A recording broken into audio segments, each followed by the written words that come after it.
So hello everyone and good morning सभी को। उम्मीद करता हूँ मेरी वॉइस प्रॉपर आ रही है किसी भी तक। एक बार कंफर्म करेंगे।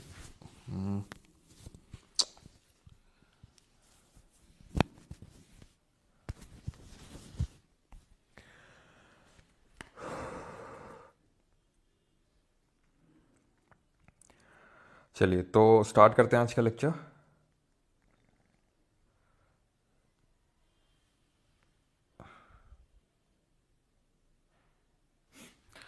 आज हम लोग देखने वाले हैं जैनिज़्म और बुद्धिज़्म। तो कल हम लोगों ने देखा था वैदिक रिलीजन के बारे में, वेदाओं के बारे में पढ़ा था, ब्राह्मण रिलीजन के बारे में पढ़ा था, और आज हम जैनिज़्म और बुद्धिज़्म के बारे में पढ़ेंगे, जो कि दो हिटोडॉक्स स्कूल ऑफ थॉट हैं। सारी चीज़ें जानने से पहले क्वेश्चन करिए।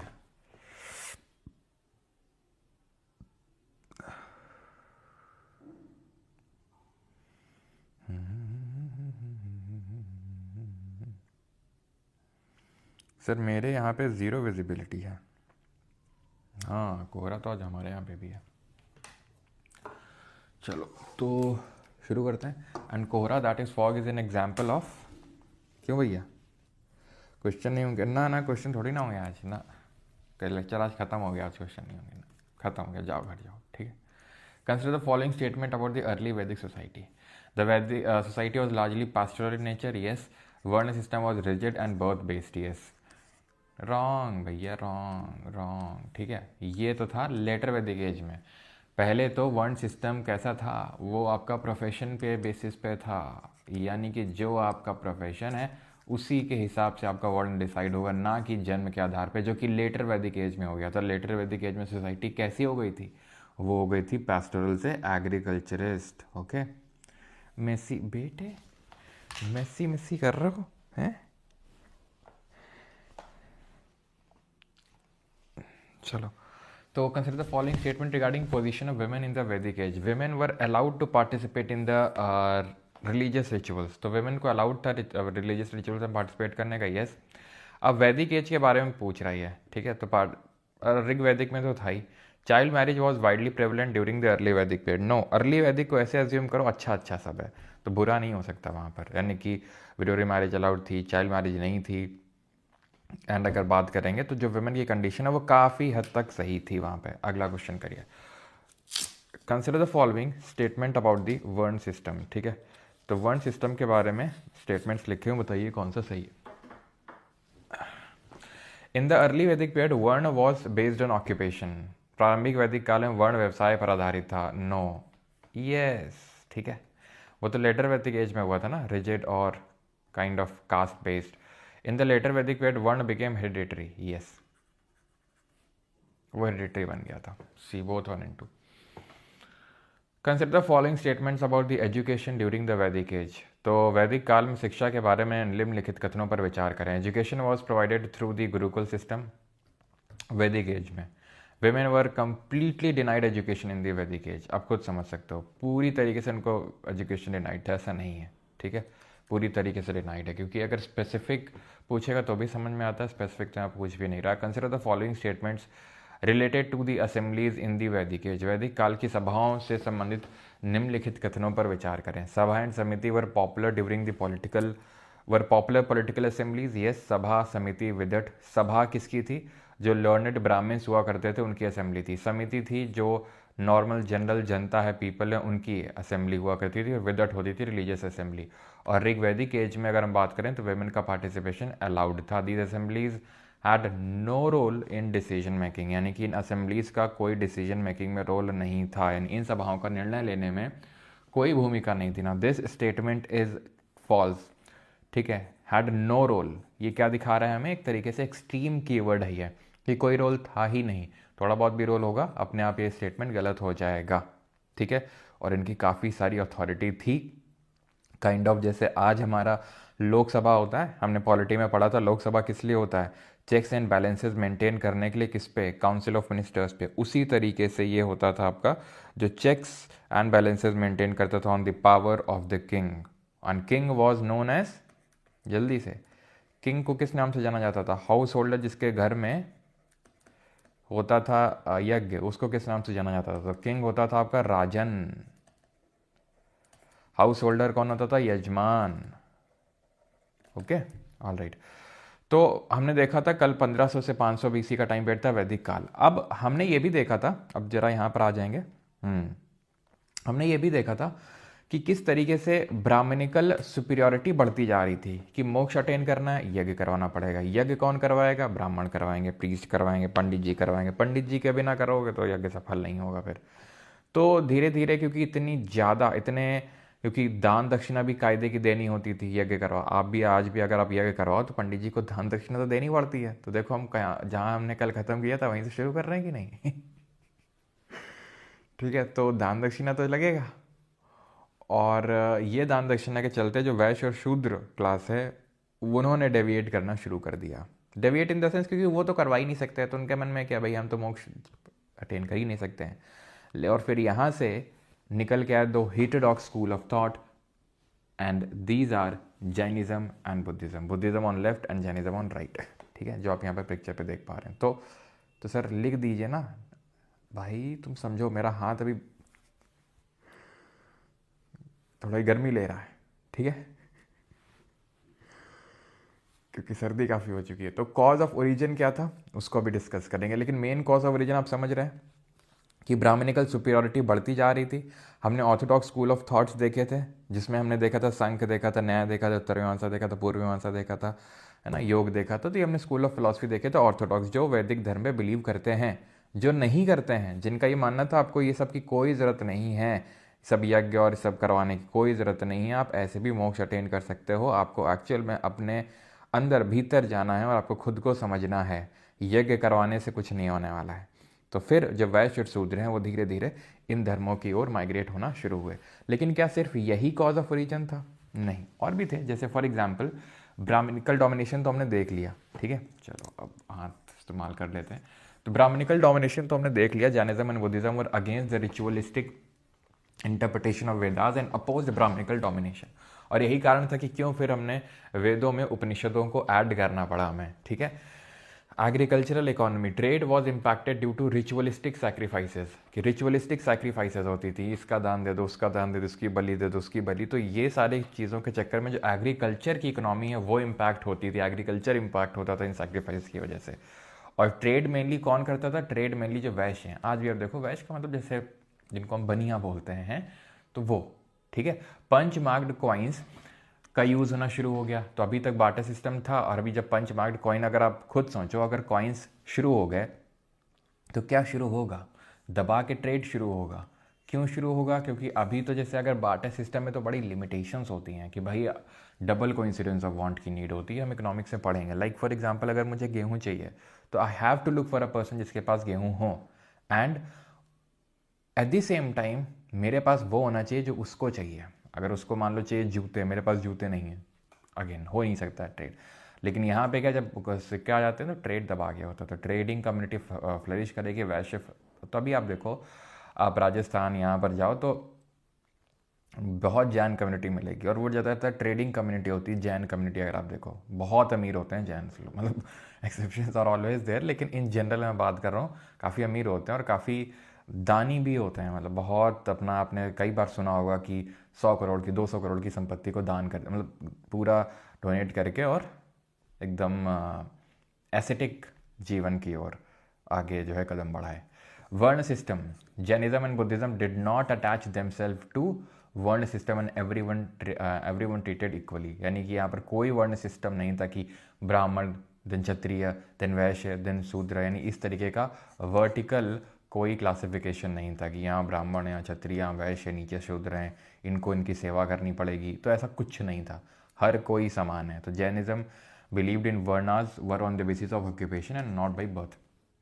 तो यानी कि सबको इन्होंने इक्वल ट्रीट किया था, ऐसा अनइक्वल ट्रीटमेंट नहीं था। यही कारण था कि क्यों जैनिज्म और बुद्धिज्म फ्लरिश करे, और यही कारण है कि क्यों फिर ब्राह्मण वैदिक रिलीजन में जल्दी से उपनिषदों को भी जोड़ना पड़ा। ठीक है, और उपनिषद काफ़ी अच्छे हैं अगर आप उनको पढ़ेंगे तो। ठीक है, तो कॉज ऑफ ओरिजिन में बिलीफ इन नॉन वायलेंस भी है, बिकॉज ये दोनों धर्म नॉन वायलेंस से बिलीव करते हैं। नॉन वायलेंस है तो फिर अगेन ट्रेड फ्लरिश करता है। ठीक है, अब आप खुद सोचो, अगर कहीं पे बहुत ज़्यादा वायलेंस हो रहा है, हिंसा हो रहा है, तो जो ट्रेडिंग कम्युनिटी है वो ट्रेड करना चाहेगी क्या? बताओ, नहीं करना चाहेगी, शांति चाहिए। अब तुम खुद देखो, अफगानिस्तान, पाकिस्तान, यहाँ क्या ज़्यादा कोई इकोनॉमिक एक्टिविटी होती होगी कि इंडस्ट्रीज़ फ्लरिश कर रही हैं, फॉरेन इन्वेस्टमेंट आ रही? नहीं। क्यों? क्योंकि पीस ही नहीं है, शांति नहीं है, वॉयलेंस इतना हो रहा है। महावीर एंड बुद्ध वर क्षत्रिय। तो बात आती है इन क्षत्रियों ने क्यों, मतलब जैसे क्षत्रिय भी ऊपर ही हैं तो इन्होंने क्यों धर्म को बनाया? क्योंकि आई थिंक आपको इतना तो पता होगा कि गौतम बुद्ध ने बुद्धिज्म धर्म को बनाया, जन्म दिया, और महावीर जी जो हैं, जन्म तो नहीं बोल सकते हैं, लेकिन जैन धर्म का मेन जो मतलब प्रपाउंड किया, जो प्रचार किया, वो वर्धमान महावीर जी ने किया। तो दोनों लोग क्षत्रिय थे, तो क्षत्रियों ने क्यों किया? क्योंकि वैश्य और शूद्र जो हैं उनके पास इतनी अथॉरिटी नहीं थी कि वो चैलेंज कर सकें वैदिक डोमिनेशन को, ब्राह्मणिकल डोमिनेशन को। क्षत्रिय भी कहीं ना कहीं थोड़े परेशान थे ब्राह्मणिकल डोमिनेशन से, क्योंकि जैसे मान मतलब इनको राजा बनना है, तो काइंड ऑफ ब्राह्मण जो हैं उसको काइंड ऑफ अथॉरिटी देते थे कि हाँ जनता ये हैं आपके राजा, और हमने यज्ञ किया और यही भगवान से, मतलब काइंड ऑफ ये है लिंकेज टाइप। तो कहीं ना कहीं जिसको अगर राजा बनने का मौका नहीं मिला तो कहीं ना कहीं थोड़ा सा तो ब्राह्मणिकल डोमिनेशन तो इनको भी खटक रहा था, नॉट दैट मच, लेकिन खटक रहा था। तो इनके पास लेकिन अथॉरिटी थी कि इसको चैलेंज कर सकते थे। तो ये एक मेंटालिटी का भी खेल होता है। ओके, तो यहीं से जैनिज्म और बुद्धिज़्म दो हिटेरोडॉक्स स्कूल ऑफ थॉट्स निकल गया। हिटेरोडॉक्स का मतलब है जो वैदिक जो रिलीजन्स हैं जो वेदों में बिलीव नहीं करते हैं। Alright, so let us start with the Jainism. Jainism से शुरू करते हैं, ठीक।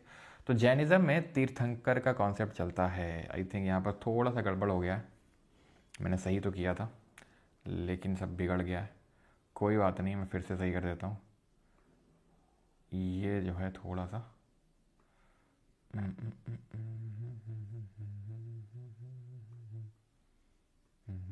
ठीक है भी, ओके चलो।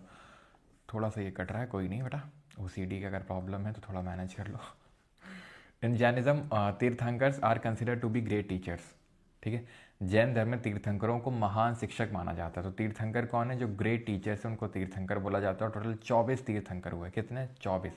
हमें 24 के नाम याद नहीं रखने हैं, सिर्फ 3 के नाम याद रखने हैं या फिर 4 के नाम याद रखने हैं। पहले हैं ऋषभदेव, ऋषभ नहीं ऋषभदेव, ठीक है। इनका बर्थ प्लेस है अयोध्या और इनको रिप्रेजेंट किया जाता है बुल से, बैल से। 23वें हैं पार्श्वनाथ, वाराणसी में इनका जन्म हुआ और सरपेंट यानी सांप से इनको रिप्रेजेंट किया जाता है। एंड वर्धमान महावीर 24 नंबर के तीर्थंकर हैं और कुंडग्राम वैशाली में इनका जन्म हुआ। And he is represented by the lion, ठीक है, शेर से इनको रिप्रेजेंट किया जाता है। ऑलराइट, और चौथे कौन है जिनको आपको नाम याद होना चाहिए? 22 है अरिष्टा नेमी। अरिष्टा नेमी, इनको ही नेमीनाथ बोलते हैं। अगर कहीं नेमीनाथ लिखा हुआ आ जाए तो कंफ्यूज नहीं होना है आपने कि भाई नेमीनाथ कौन आ गए।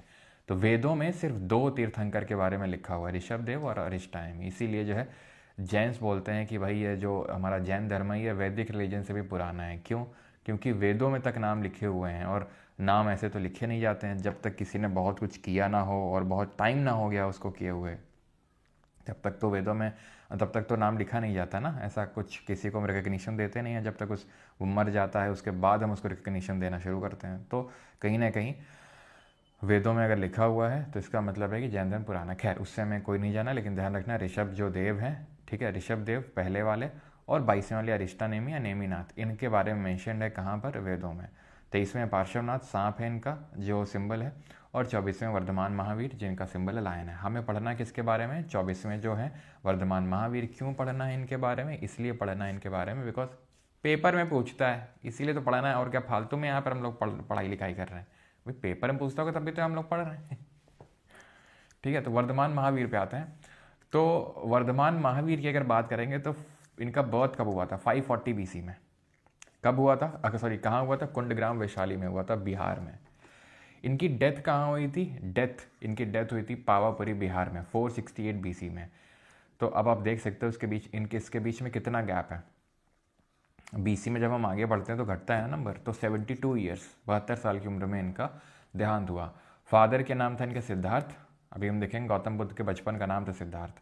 क्लैन थी इनकी, किस क्लैन से बिलोंग करते थे? जनात्रिका क्लैन से बिलोंग करते थे, क्षत्रिय क्लैन थी ये। वाइफ का नाम यशोदा था, बेटी का नाम था अनोंजा प्रियदर्शनी या फिर प्रियदर्शनी, जिन्होंने शादी करी जमाली के साथ, और जमाली महावीर के पहले डिसाइपल बने, पहले शिष्य बने। ठीक है, क्लियर है? तो जमाली यानी दामाद जी ही जो इनके पहले शिष्य बने। इन्होंने 30 साल की जब उम्र थी इन्होंने गृह त्याग किया था, घर छोड़ा था मखाली गौसल के साथ, मक्खाली गौसल ने अपना एक बाद में अलग सेक्ट बना लिया था, आजीविका सेक्ट, जिसके बारे में हम देखेंगे, बाद में अलग हो गए थे, ठीक है, राइट। तो बाद में अलग हो गए थे और एनलाइटनमेंट इनको मिली थी 42 साल की उम्र में। कहाँ पर? अंडर अ साल ट्री के नीचे, जंबिका ग्राम जगह पड़ती है, नियर रिवर रिजुपालिका। कई बार ये क्वेश्चन पूछ लेता है कि किसके फील्ड में, किसके खेतों में, काइंड ऑफ। तो समग करके एक हाउस होल्डर हुआ, ठीक है, काइंड ऑफ आप ये समझ सकते हो, एक यजमान हुए, और उन्हीं के जो फील्ड हैं वहाँ पर इनको किसकी प्राप्ति हुई? ज्ञान की प्राप्ति हुई, एनलाइटनमेंट इनको मिला, जिसको हम क्या बोलते हैं? कैवल्य बोलते हैं। क्या बोलते हैं? कैवल्य बोलते हैं उसको हम, ओके। फर्स्ट सरमन यानी कि जो पहला उपदेश है वो उन्होंने कहाँ पर दिया? पावा में दिया, जो कहाँ पड़ता है? कुशीनगर उत्तर प्रदेश में पड़ता है। देखिए, पावापुरी में इनकी होती है डेथ, ओके, पावापुरी में होती है डेथ। और जो इनकी पहला सरमन है वो कहाँ देते हैं? पहला सरमन कहाँ पे देते हैं? तो पहला सरमन पावा में देते हैं, जो कहाँ है? यूपी में है। पावापुरी है बिहार में और पावा है आपका उत्तर प्रदेश में। डेथ को मोक्ष बोलते हैं। ये टर्म्स हैं रिलेटेड टू जैनिज्म। डेथ को मोक्ष बोला जाता है, एनलाइटनमेंट को कैवल्य बोला जाता है। बसाडी क्या है? जैन जो मोनास्ट्री होती है, मोनास्ट्री का मतलब जो मठ होते हैं जहाँ पे लोग रहते हैं, सब पढ़ाई लिखाई करते हैं, वो सर जंबिका ग्राम बिहार में है, ठीक है। ये जो जंबिका ग्राम है this is in Bihar, okay, Bihar में ये। कैवलिन इज परफेक्टली लर्न, जिसको सारी चीज़ों का ज्ञान हो चुका है। यहीं पर एक और टर्म देखिएगा, असरफ। असरफ का मतलब होता है inflow of karmic practices. Inflow of karmic practices यानी कि जब आप अपने कर्म कर रहे हो, सही कर्म कर रहे हो, तो उस टाइम पे जीव की तरफ यानी सोल के अंदर इनफ्लो होगा उन कार्मिक प्रैक्टिसेस का, जो आप अच्छी प्रैक्टिस कर रहे हो, उनका फ़ायदा होना, यानी उनके जो अच्छी चीज़ें हैं वो आपके अंदर आना शुरू होंगी। दैट इज़ कॉल्ड एज असरफ, okay. Jina is being who has achieved enlightenment and is being liberated from the cycle of rebirth, यानी कि जो जीवन मरण का जो साइकिल है उससे वो बाहर आ चुका है, that is Jina. Kevalin perfectly सब कुछ पता है। बसाडीज जैन मोनास्ट्रीज हैं, एनलाइटनमेंट कैवल्य है, और डेथ आपकी है मोक्ष, ऑलराइट, ठीक। अब ये आजीविका सेक्ट क्या है? एक सेकेंड रुको ज़रा, मैंने यार काफ़ी सारी चीज़ें ऐड करी थी, आई थिंक दूसरी मैंने पीपीटी ऐड करी तो उसके बाद वो चला गया। Shit. चलो कोई नहीं, सह लेंगे इतना तुम्हारे लिए। तो आजीविका सेक्ट क्या है? ये आजीविका सेक्ट मक्खाली गौसल ने इसको फाउंड किया था। इसके फाउंडर थे मक्खाली गौसल, ओके। जो कौन थे? जो महावीर यानी वर्धमान महावीर के साथ उन्होंने गृह त्याग किया था, ओके। फिर उन्होंने अपना खुद का सेक्ट बना लिया। This sect believed in extreme fatalism. Extreme fatalism का मतलब फेट, किस्मत, ठीक है, यानी हर चीज़ किस्मत में जो लिखी हुई है वही होगी, चाहे तुम कुछ भी कर लो, यानी एक्सट्रीम फेटलिज्म पे बिलीव करते थे। एसेटिज्म, एसेटिज्म क्या है? तपस्या। तपस्या यानी सांसारिक सुखों से दूर रहकर जीवन जीने का चरम रूप है। Living extreme form of life by abstinence from worldly pleasures. इसी पे ही जैन भी बिलीव करते थे, एसेटिज्म पे बिलीव करते भी हैं। अब देखोगे कई सारे जैन मंक्स हैं जो एकदम बिल्कुल कोई कपड़े नहीं धारण करते हैं, कोई वस्त्र धारण नहीं करते हैं, तो वो भी बहुत ही एक्सट्रीम फॉर्म ऑफ लाइफ पे बिलीव करते हैं। इनफैक्ट उनका तो ये तक मानना था कि हम जब एग्रीकल्चर प्रैक्टिस करते हैं तो उस टाइम पे जैसे मतलब हल चला रहे हैं, वो हल चलाया तूने, तूने फसलें उगाई, ठीक है तो उस टाइम पे पता नहीं क्यों गाना याद आ जाता है, ठीक है। तो उस टाइम पे भी जीव हत्या होती है और वो भी हमें नहीं करनी चाहिए, यानी कि बहुत ही एक्सट्रीम फिलॉसफी पे ये बिलीव करते थे Jains. Jain according to the Jainism 3 principles to achieve moksha. मोक्ष अचीव करना है तो आपको KFC जाना होगा, ठीक है। KFC जाके आपको जो हड्डियाँ नहीं तोड़नी बेटे। KFC का मतलब है right knowledge, right faith and right conduct. साम्यक जानना, साम्यक दर्शन और साम्यक चरित्र। सही ज्ञान होना चाहिए, सही आस्था होनी चाहिए और सही आचरण होना चाहिए आपको। Right knowledge, faith and conduct, KFC याद रहेगा। ये त्रिरत्न है कि अगर आप सही जानोगे, सही आस्था रखोगे, सही आचरण रखोगे तो आपको मोक्ष मिलेगा। कैसे? 5 वोज हैं ये, जिनको हम बोलते हैं पंचव्रत। क्या बोलते हैं? पंचव्रत। 5 प्रिंसिपल्स ऑफ लिविंग, कैसे आपको रहना चाहिए, आपको अहिंसा नहीं करनी है, नॉन वायलेंस, सत्य बोलना है, ओनली स्पीक द ट्रूथ, ठीक है, झूठ नहीं बोलना है, अस्तेय, डू नॉट स्टील, चोरी मत करो, ब्रह्मचर्य, सेक्सुअली मोनोगैमस, ठीक है, सब मोह माया है, कब तक, एटलीस्ट 25 साल तक तो, ठीक है। जब हमारा, आपको पता है ना, कल हमने 4 आश्रम देखे थे जीवन के, जिसमें सबसे पहला ही ब्रह्मचर्य था। हाँ, किस उपनिषद में मेंशन थे वो चारों ब्रह्मचर्य, जरा कमेंट में बताइए। जिसमें हमारा पहला था क्या, ब्रह्मचर्य, जिसमें चारों आश्रम मेंशन थे। पहला था ब्रह्मचर्य, दूसरा था गृहस्थ, तीसरा था वनप्रस्थ और चौथा क्या था, संन्यास। तो ये सारे हमारे जो आश्रम है किसमें मेंशन थे, दीज वर मेंशन इन दी जबाला उपनिषद, है ना, जबाला उपनिषद में मेंशन थे। खैर, और ये किसका पार्ट था, किस वेद का पार्ट था, अपारिग्रह का मतलब है detach from materialistic things, people and places, यानी कि भौतिक वस्तुओं, लोगों और स्थानों से विरक्ति कर देनी है। यानी एक तरीके से जो हम वहाँ पे देखे थे वैदिक रिलीजन में, वनप्रस्थ, सब चीज़ों से आपको डिटैच।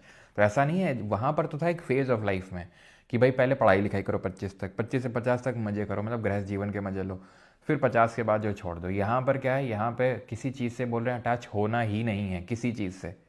ऐसा नहीं है कि मतलब किसी से अटैच हो गया एकदम, देखा ओहो, मतलब देखा इन दी सेंस कि मान लो किसी कोई चीज़ दिख गई तुमको खाने की चीज़ और तो ओहो मज़ा आ गया, ला टपक गई, ऐसा नहीं, अटैच नहीं करना, नहीं मिलेगी फिर तुम्हें दुख होगा, ठीक है। तो अपारिग्रह, तो detach from materialistic things, people and places. तो कोई भी चीज़ हो सकती है, लोगों से भी डिटैचमेंट रखनी चाहिए, नहीं तो लोग आएंगे अगर, तो अगर हमें खुशी होगी तो लोगों के जाने में हमें दुख भी होगा, as simple as that. Simple सी बात है, किसी चीज़ का मिलने का दुख है तो उसके, अगर किसी चीज़ से भी हमें खुशी मिल रही है तो फॉर श्योर उसके ना होने से हमें दुख ज़रूर मिलेगा। डिवीजन अमंग जैन्स, तो जैन्स में डिवीजन हो गया। कैसे डिवीजन हो गया, ज़रा ध्यान से समझिएगा। तो चंद्रगुप्त मौर्य एक राजा हुए, नाम सबने सुना होगा, कल से इनके बारे में हम देखेंगे, कल नहीं परसों से देखेंगे, कल तो देखेंगे हम लोग, कल ही देखेंगे, वैसे तो कल ही शुरू हो जाएगा। तो चंद्रगुप्त मौर्य जो है यहाँ पे मगध, अब मगध क्या था, ज़्यादा क्वेश्चन मत करना बिकॉज कल देखेंगे सब, ठीक है। तो मगध एक महाजनपद था, तो यहाँ पर क्या था कि अकाल आ गया, सूखा उखा पड़ गया। तो चंद्रगुप्त मौर्य ने गए एक जैन मंक के पास, उनका नाम था भद्रबाहु।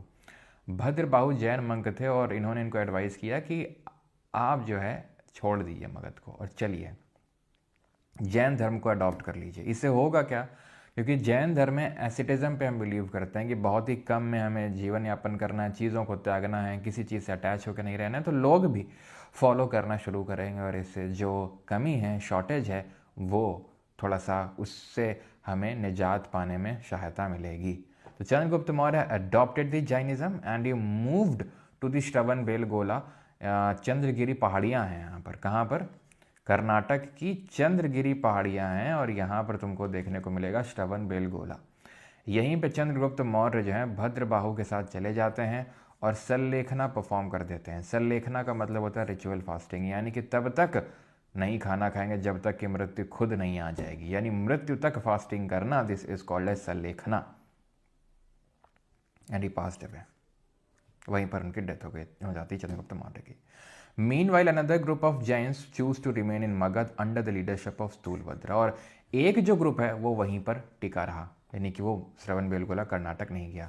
चंद्रगुप्त मौर्य, भद्रबाहु जैन मंक और काफ़ी लोग इनके साथ गए कर्नाटक में, कुछ लोग वहीं लौटे। Over time differences arose between the two. Differences समय के साथ इन दोनों समूहों के बीच में, एक समूह वो जो कर्नाटक चला गया, दूसरा समूह जो नहीं गया वहीं मगध में रह गया। The followers of Bhadrabahu who migrated to the south and Karnataka adhered to strict ascetic practices. Bhadrabahu के अनुयायी जो दक्षिण की ओर गए थे कठोर तपस्वी आचारों का पालन करते थे, इंक्लूडिंग न्यूडिटी। न्यूडिटी का मतलब है कोई वस्त्र धारण नहीं करते थे, as a mark of renunciation, ठीक है, जिनमें त्याग के प्रतीक रूप नग्नता भी शामिल थी, और वे दिगंबर कहलाए, sky clad. On the other hand, जब वो विजिट किए, कहाँ पर, मगध को विजिट किए, जब वो वहाँ विजिट किए तो भद्रबाहु सौ कि भाई यहाँ पे तो हर कोई ही सफ़ेद कपड़े पहनने लगा, एंड ही वॉज लाइक बाप रे बाप, अरे बाप रे बाप, ठीक है, ये क्या हो गया, ठीक है, यहाँ पर तो ये लोग सब सफ़ेद का वस्त्र धारण करने लगे, जबकि कपड़े तो धारण नहीं करना चाहिए, हमें एस्थेटिक फॉर्म ऑफ लाइफ पे बिलीव करना चाहिए। इसीलिए क्या होता है, डिफरेंसेस आ जाते हैं। और स्थूलभद्र की लीडरशिप में जो एक सेक्ट मगध में रह गया था, वो क्या है, सफ़ेद कपड़े धारण करने लगा, जिनको बोला गया श्वेतांबर यानी कि वाइट क्लैड। दिगंबर मतलब कोई कपड़े नहीं, भद्रबाहु लीडर। श्वेतांबर मतलब वाइट क्लॉथ यानी सफ़ेद कपड़े, लीडर कौन है, स्थूलभद्र हैं। ओके, और इसी वजह से क्या हुआ कि जो फर्स्ट जैन काउंसिल हुई under the leadership of Sthulabhadra, उसको भद्रबाहु ने बॉयकॉट किया एंड ही सेड हम तो नहीं आ रहे। प्लेस कौन सी थी, पाटलिपुत्र। पैटर्नाइज किया इसने किया बिंदुसार ने। पैटर्नाइज और लीडर का मतलब होता है, लीडर ये थे, पैटर्नाइज करने का मतलब ये है कि उस टाइम पे रूलर ये हुआ करते थे, खर्चा पानी इन्होंने उठाया उसका, ठीक है, रूलर ये थे। 298 BC 298 ईसा पूर्व के टाइम पे जो है ये पर्टिकुलर फर्स्ट जैन काउंसिल हुई थी, कहाँ पर, पाटलिपुत्र में। और सेकेंड जो जैन काउंसिल हुई थी 512 AD में हुई थी वल्लभी, गुजरात में, ठीक है, वल्लभी गुजरात में हुई थी। ऑल राइट, किसने पैटर्नाइज या क्विक किया वो हमें याद करने की बिल्कुल भी जरूरत नहीं है। ऑल राइट, ठीक है।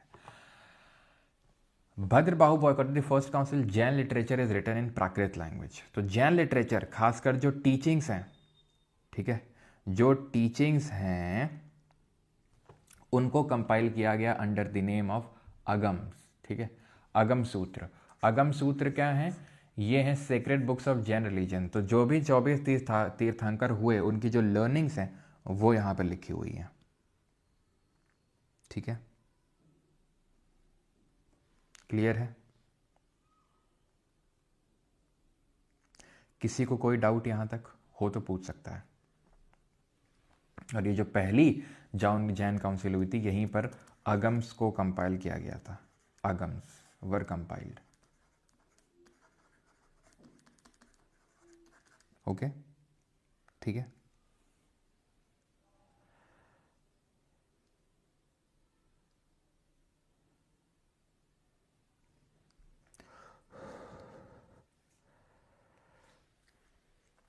चलो तो आगे बढ़ते हैं और बाकी के अंगास देखते हैं। देखो अगम अलग होता है, अगम इज अ टाइप ऑफ अंगा। अंगा क्या होता है, तो अंग जो जैन लिटरेचर होता है उसको हम अंग बोलते हैं, जनरल टर्म होता है जैन लिटरेचर के लिए।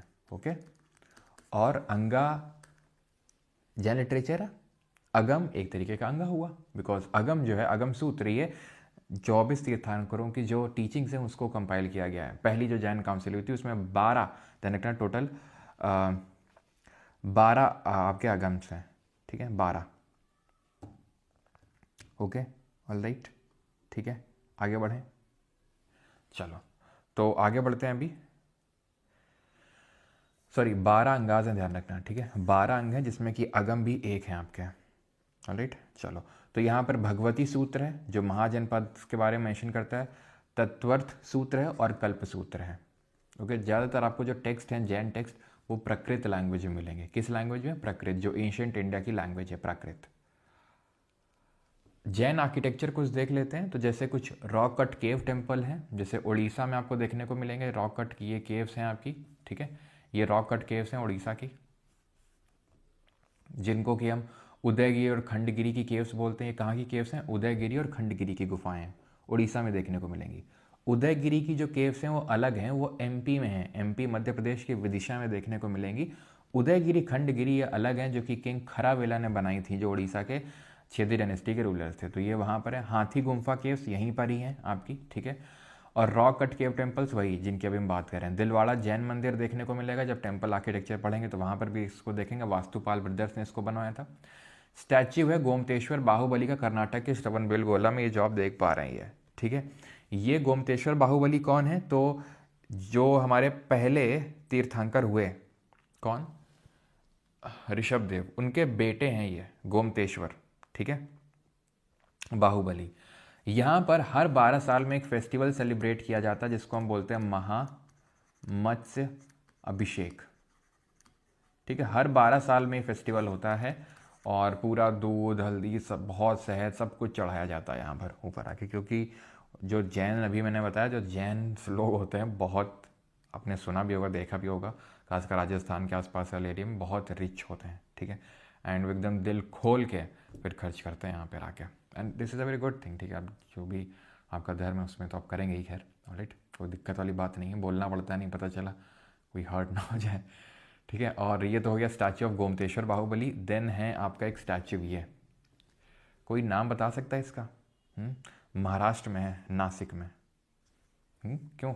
ये एक्चुअल में जो ऋषभ देव है ना, उनका स्टैच्यू है ये। ठीक है, उनके बेटे का स्टैच्यू है वो वाला जो अभी हमने देखा। ठीक है, ये जो आप स्टैच्यू देख पा रहे हो ये स्टैच्यू है किसका? ये ऋषभ देव का खुद है, और नासिक में आपको महाराष्ट्र में देखने को मिलेगा। इसका नाम है मंगी टुंगी। लगेगा चाइना में लगता है, नहीं, मंगी टुंगी। ये मंगी टुंगी के नाम से जाना जाता है। मंगी टुंगी हिल्स हैं आपकी नासिक में, वहाँ पे है ये ऋषभ देव का स्टैच्यू। 108 फीट का है ये। वर्ल्ड्स टॉलेस्ट जैन स्टैच्यू है ये, वर्ल्ड्स टॉलेस्ट जैन स्टैच्यू। इसकी हाइट कितनी है? सिर्फ 57 फीट, सिर्फ 57 फीट। इसकी कितनी है? 108 फीट, देख सकते हैं आप। ठीक है, तो ये वर्ल्ड का टॉलेस्ट जैन स्टैच्यू है। केव्स भी हमने देख ली। Now coming on to the Buddhism. Buddha धर्म पे आते हैं। जैन धर्म के बारे में हमने सारी चीज़ें पढ़ ली। ऑल राइट, बुद्धिज्म में थोड़ा सा हमें डिटेल में पढ़ना होता है बिकॉज से ज़्यादा क्वेश्चंस बनते हैं। तो बुद्धिज्म धर्म के जो फाउंडर थे वो गौतम बुद्ध थे। जैसे हमने देखा वर्धमान महावीर के बारे में, वो फाउंडर नहीं थे, फाउंडर तो ऋषभ देव थे, मेन प्रोपाउंडर थे, मेन जिन्होंने जैन धर्म का प्रचार किया। लेकिन मेन यहाँ पर प्रचार प्रसार फाउंडर सब गौतम बुद्ध ही हैं, जो कि शाक्य क्लैन से बिलोंग करते थे, इसीलिए इनको शाक्य मुनि के नाम से भी जाना गया, या फिर तथागत, तथागत के नाम से भी, the one who is learned, जिसको सब कुछ पता है, तो तथागत के नाम से भी जाना गया इनको। बर्थ और ठीक है, बर्थ की अगर बात करेंगे तो इनका जन्म हुआ 563 बीसी में, और डेथ हुई इनकी कब? डेथ हुई 483 बीसी में। तो इनका टोटल एज कितना हुआ जब इनकी डेथ हुई? क्यों? तो इनकी टोटल एज कितनी हुई जल्दी से कैलकुलेट करके बताओ। और इनका जो जन्म हुआ था वो लुम्बिनी नेपाल में हुआ था, और जो इनकी डेथ हुई थी वो कुशीनगर में उत्तर प्रदेश में हुई थी। आपको ऐसे याद करना है कि खुशी खुशी इन्होंने अपने प्राण त्याग दिए। बचपन का इनका नाम क्या था? सिद्धार्थ था। ठीक है, जो वर्धमान महावीर जी के फादर का नाम था। लेकिन इनके फादर का नाम क्या था? इनके फादर का नाम था सुद्धोधन, और इनकी मदर का नाम क्या था? महामाया, जो कोलिया ट्राइब से बिलोंग करते थे। ध्यान रखिएगा, शाक्य मुनि तथागत इनका नाम है। वहीं वर्धमान महावीर का अगर पूछ लेगा तो नया पुत्ता नाम था। ठीक है, वर्धमान महावीर का इनका जो नाम था दैट वाज नया पुत्ता। ठीक है, तो ध्यान रखिएगा। और ये हमें पता है कहाँ मिलता है? जो बुद्धिस्ट टेक्स्ट हैं वहाँ पर हमें इनका नाम दैट इज़ वर्धमान महावीर का नाम नया पुत्ता के नाम से उनको रेफर किया गया है। ठीक है, ऑल राइट। देन आगे बढ़ते हैं अभी, और बाकी चीज़ें देखते हैं इनके लाइफ से एसोसिएटेड। तो इनकी स्टेप मदर दैट इज़ जो इनकी मौसी थी, उनका नाम था महाप्रजापति गौतमी। ये इंपॉर्टेंट इसलिए है बिकॉज ये पहली भिक्षुनी थी। भिक्षुनी कौन होता है? Bhikshuni is like someone some female who follows the Buddhist religion, जो बुद्धिज़्म धर्म को फॉलो करती हैं। ठीक है, उनको बोलते हैं हम लोग। इसी तरीके से हमारी थेरीज भी होती हैं। थेरीज ध्यान रखिएगा कौन होती हैं? These are senior Buddhist nuns. तो उसी तरीके से काइंड ऑफ महाप्रजापति गौतमी भी थेरी हो जाएंगी, यानी पहली थेरी थी हैं। सीनियर फीमेल बुद्धिस्ट नन जो होती हैं उनको थेरी बोला जाता है बुद्धिज़्म में। इनकी वाइफ का नाम था यशोधरा। उनकी वाइफ कौन थी? दैट इज़ आपके जैन के जो थे आपके वर्धमान महावीर यशोदा, इनकी है यशोधरा। उनकी बेटी थी अनुजा प्रियदर्शनी, इनके बेटे हैं राहुल। बुद्धा ने 29 साल की उम्र में ग्रह छोड़ा था। 29 साल की उम्र में। इनके पहले टीचर अलराकर्मा थे, सेकंड टीचर रुद्रकरामपुत्र थे। और जब 29 साल की इन्होंने उम्र में घर छोड़ा था, तो इसके पीछे भी स्टोरी की घर क्यों छोड़ा था? बिकॉज ये काफ़ी अमीर घर से थे, क्योंकि ऑब्वियस बात है राजा हैं इनके पापा, तो बहुत अमीर घर से होंगे। और ऐसा कहा जाता है कि जब इनका जन्म नहीं हुआ था, जब जन्म होने वाला था, तो ऐसा पंडित जी ने इनको बोला था कि आपका जो बेटा होगा वो काफ़ी ज़्यादा इन सब चीज़ों में उसका मतलब मोह माया से वो दूर रहेगा, और काफ़ी ज़्यादा उसको ये सब भक्ति और ये सब में ज़्यादा उसका वो मन लगेगा। ये ऐसा नहीं चाहते थे उनके फादर, कौन? जो आपके सुद्धोधन थे। उनका ये था कि भाई बेटा राजपाट संभाले, तो इसीलिए उनको इन सारी चीज़ों से दूरी रखते थे जो लाइफ की सफरिंग थी। लेकिन जब एक दिन गौतम बुद्ध बाहर गए, then he saw something which amazed him. The first thing he saw was an old person, जिससे उनको ये रियलाइजेशन हुई कि जो एजिंग है दैट इज़ इनएविटेबल, उसको रिवर्स नहीं कर सकते हो। एक दिन सबको बूढ़ा होना ही पड़ेगा, आज भी बूढ़ा होना ही पड़ेगा। ठीक है, चाहे आप कितनी भी कोशिशें कर लो, अभी तक ऐसा कोई दवा नहीं बना कि भाई आपको बूढ़ा होने से बचा ले, है ना? है कि नहीं? अब वो बात अलग है कि आप ब्रायन जॉनसन हैं, लेकिन फिर भी कितना कितना अवॉइड कर लोगे? 10 साल, 20 साल, 25 साल, 30 साल। ठीक है, कितना एज रिवर्स कर लोगे, ठीक है, बुढ़ापा तो आएगा ब्रायन जॉनसन का भी। यहाँ पे ये क्या है, ये एक डेड बॉडी उन्होंने फिर देखी। जब ये डेड बॉडी देखी तो और उनको धक्का लगा कि एक दिन मेरा भी यही हाल होगा, एक दिन मैं भी मर जाऊँगा, यानी कि डेथ भी इनएविटेबल है। डेथ भी इनएविटेबल है का मतलब है कि डेथ भी आनी है, इसको कोई ये अनअवॉइडेबल अवॉइड नहीं कह सकता है। फिर उन्होंने देखा कि ये एक सिक पर्सन है, इसको बीमार हो रखा है बेचारा, यानी कि suffering is the reality, is the truth. Suffering तो लेनी पड़ेंगी, सफ़र हर किसी को करना होगा, ये भी एक रियल एक ट्रू है। आप देख सकते हो ये सारी चीज़ें गौतम बुद्ध ने रियलाइज़ करी कि भाई सफरिंग ये ट्रूथ है, ये सब ये अनअवॉइडेबल है, इसको सबको फेस करना ही पड़ेगा। तो आप लोग जो एक मॉक में नंबर कम आ गए, ठीक है, कुछ ब्रेकअप टाइप भी आजकल लोग आते रहते हैं, ठीक है, लेके जब से मैंने सफ़र इनिशिएटिव स्टार्ट किया तब से, तो ये सारी चीज़ें जो हैं आपको पता होनी चाहिए कि कुछ भी सफरिंग हो रही है, this is the part of life, कोई नहीं बच पाया इनसे, ठीक है। एंड देन आखिर में उन्होंने देखा एक एसेटिक को, एक प्रीस्ट को, वो आराम से उसके चेहरे पे स्माइल थी, आराम से शांति में बैठा हुआ था। एंड दिस अमेज्ड बुद्धा कि यार मुझे ऐसा बनना है, ठीक है, जिसको किसी चीज़ से फ़र्क ना पड़े, ना सुख से ना दुख से, चैन की ज़िंदगी जीनी है मुझे, सुख दुख के चक्कर में नहीं फंसना है मुझे, क्योंकि एक दिन मुझे डेथ तो मिलनी ही है, सफरिंग तो मिलनी ही है, एजेड तो होना ही है। तो क्यों ना, जैसे वो हमने कल देखा था नचिकेता और यम के बीच जो डायलॉग था कठोपनिषद में या यजुर्वेद में जो दिया हुआ है, कठोपनिषद में हमने देखा कि किस तरीके से जो वो लड़का है जिसका नाम क्या था बताओ, क्यों, what was the name of that boy, Nachiketa. तो उसने क्वेश्चन पूछा था, और उसने जब क्वेश्चन पूछा कि मुझे ट्रूथ जानना है ना, तो उन्होंने बोला कि डेथ के बाद क्या होगा, तो उन्होंने बोला था यमराज ने कि अब जो मांगना है मांग लो, कि वेल्थ मांगनी है, प्रॉस्पेरिटी मांगनी है, जो मांगना है, प्लेजर्स। तो उन्होंने क्या बोलते हैं नचिकेता कि ये सब टेम्प्रेरी चीज़ें हैं, ठीक है, ये सब साथ नहीं रहेंगे, जो साथ रहेगा that is knowledge about one self. और वही बुद्धा को क्या किया, फैसिनेट किया। इसीलिए इन्होंने 29 की उम्र में घर छोड़ दिया, which is called as what, Mahabhinishkramana. जो उन्होंने गृह त्याग किया उसी को महाभिनिष्क्रमण बोला जाता है।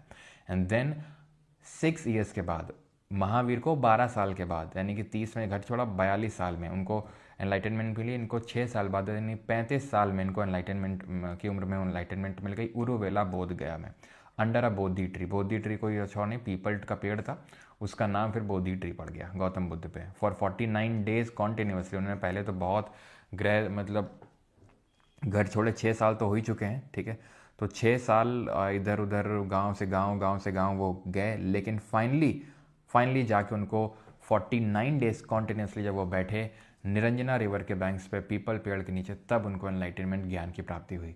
और आज अगर आपसे बोल दिया जाए 49 मिनट के लिए बैठ जाओ, नहीं बैठ पाएंगे, ठीक, 49 मिनट्स आपके लिए ऐसा हुआ भाई बहुत हो गया नो, कि भाई ठीक है, गौतम बुद्ध जी भी एक ही बार में तो 49 दिन के लिए स्टेट नहीं बैठ गए, क्योंकि पहले 6 साल उन्होंने वो किया, और अंदर उनके कहीं था कि भाई एक ईगरनेस थी सारी चीज़ें जानने की। तो ईगरनेस बहुत इंपॉर्टेंट रोल प्ले करती है, ठीक है, अगर आपको ईगरनेस है कि भाई जैनिज़्म बुद्धिज़्म के बारे में जानना है, आगे इसके बारे में क्या हुआ जानना है, तो जो मैं पढ़ा रहा हूँ वो आप एब्जॉर्ब करोगे, काइंड ऑफ जैसे एक स्पॉन्ज एब्जॉर्ब करता है। लेकिन आपके कोई एक्साइटमेंट है ही नहीं, कोई ईगरनेस है ही नहीं, कोई क्यूरोसिटी है ही नहीं, तो क्या होगा, अरे यार बहुत मुश्किल हो रही है, बहुत मुश्किल हो रही है, जाना भी है बाहर, थोड़ा सा मौज मस्ती करना है, समझ रहे हो आप। लेकिन फॉर एग्जांपल आपका मैथ्स में इंटरेस्ट आता है, मैथ्स में मज़े आ जाते हैं, तो फिर वहाँ पर एब्जॉर्ब करोगे आप चीज़, ठीक है, वहाँ पर आप चीज़ें एब्जॉर्ब करोगे, वहाँ पर क्यूरोसिटी है।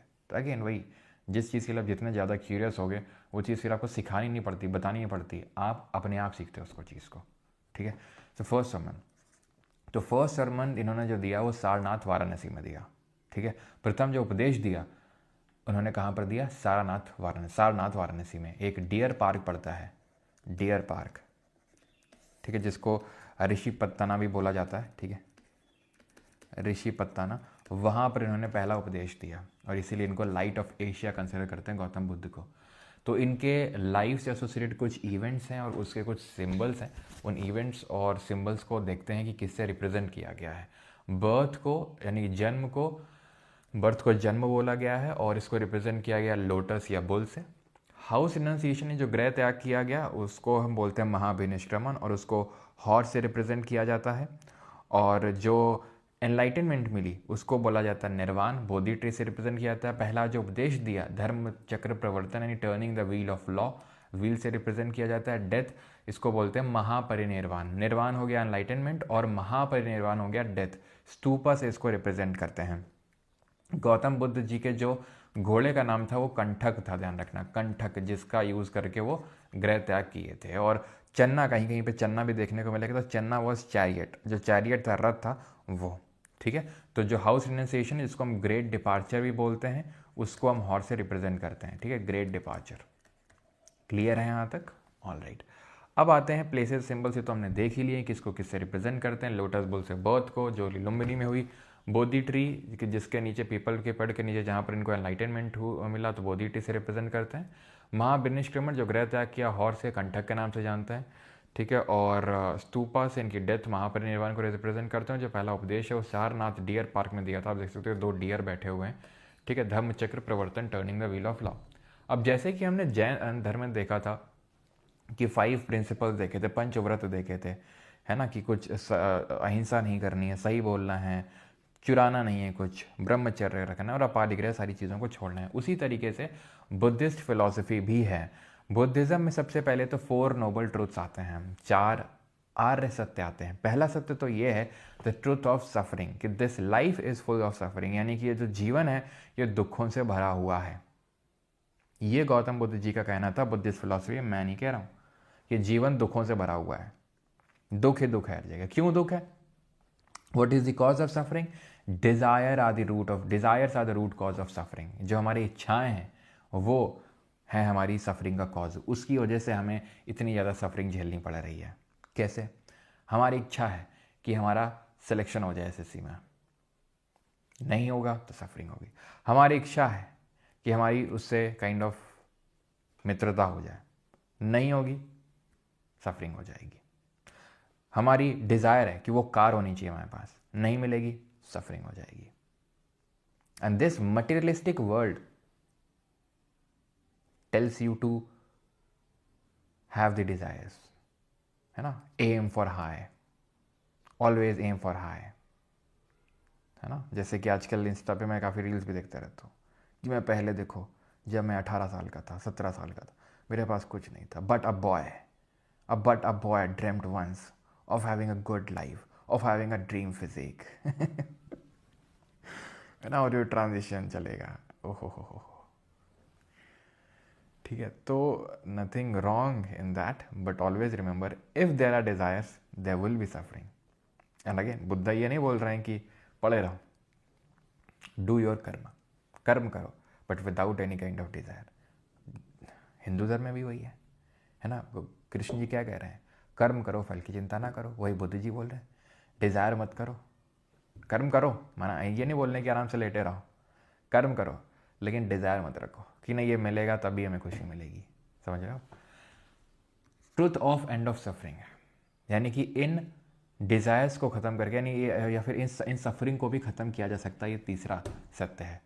और चौथा सत्य है कि कैसे ख़त्म किया जा सकता है? अष्टांगिका मार्ग को फॉलो करके, यानी 8 फोल्ड पाथ को अगर हम फॉलो करेंगे, उस पर चलेंगे, तो इन दुखों का निवारण भी है, अंत भी किया जा सकता है। और 8 फोल्ड पाथ क्या है? 8 फोल्ड पाथ है राइट माइंडफुलनेस, है ना। हाँ, पढ़ते रहो, सिलेक्शन की टेंशन ना लो। हाँ, हकूना ममाटा देख रहे हैं, भी रुक जाओ।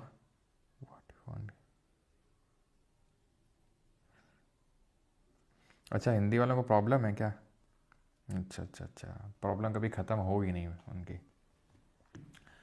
है ना। राइट माइंडफुलनेस, सम्यक स्मृति, यानी कि सही हमें माइंडफुलनेस रखनी है, सही चीज़ों को का एक तरीके से हमें क्या करना है? विचार करना है, सही दृष्टि रखनी है चीज़ों के प्रति। हर चीज़ में कुछ गलत नहीं ढूंढने लग जाना है कि इसका मैं कैसे इसका उपयोग कर सकता हूँ, कैसे इसको सामने वाले से मैं अपना लाभ उठा सकता हूँ। राइट इंटेंशन रखना है, सही इंटेंशन रखना है। ऐसा नहीं कि दाना डाल के चिड़िया को बुलाया, पकड़ के पिंजरे में कैद कर दिए। राइट कंसंट्रेशन, सही समाधि में बैठो तो सही चीज़ों को ध्यान करना है। राइट स्पीच, जब मुंह खोलो तो सही ढंग का बोलो, ठीक है, किसी को हर्ट मत करो। राइट एक्शन, सही कर्म करो। राइट एफर्ट मारो, है ना। ऐसा नहीं कि आपको पड़े रहने के बोला जा रहा है। डिज़ायर्स मत रखो, लेकिन राइट एफर्ट तो करना है। राइट। लाइवलीहुड यानी सही आजीविका होनी चाहिए, यानी कि बैलेंस लाइफ होना चाहिए। बुद्ध जी मध्यम मार्ग की बात करते हैं कि सही बैलेंस लाइफ होना चाहिए। जैनिज्म थोड़े से ज़्यादा एक्सट्रीम फॉर्म ऑफ लाइफ की तरफ है, लेकिन बुद्धिज़्म मध्यम मार्ग की बात करता है, मध्य मार्ग की, यानी कि एक तरीके से जिसको हम होम्योस्टैसिस बोल सकते हैं, राइट। होम्योस्टैसिस का मतलब क्या है, जैसे फॉर एग्जांपल हमारी बॉडी अगर बहुत टाइम में स्ट्रेस में रहेगी तो टूट जाएगी, टूट इन द सेंस कि हमें बहुत सारी प्रॉब्लम होने लगेंगी, ठीक है। तो इसीलिए हमें अपनी बॉडी को टाइम टाइम पे रिलैक्स करते रहना चाहिए, डीप ब्रीथ लेके, ठीक है। हमारी जो शरीर है कि पॉस्चर में बैठे रहेंगे अकड़ जाएगी एकदम, थोड़ा बहुत गर्दन को रिलैक्स कर लेना चाहिए, हाथों को मूव कर लेना चाहिए, इससे क्या होगा, बॉडी को होम्योस्टैसिस आ जाएगा, ऑलराइट, ठीक है। तो बुद्ध जी का 8 फोल्ड पाथ जो भी हमने देखा कि राइट अंडरस्टैंडिंग रखनी है, right thought, right speech, action, livelihood, effort, mindfulness, concentration, ये सब सही रखना है हमें। This is Buddha's 8 fold path. What are 3 ratna in Buddhism? अभी हमने देखा कि जैनिज्म में 3 रत्न होते हैं, KFC, that is right knowledge, right faith, right conduct, सम्यक जानना, सम्यक चरित्र, सम्यक दर्शन, है ना।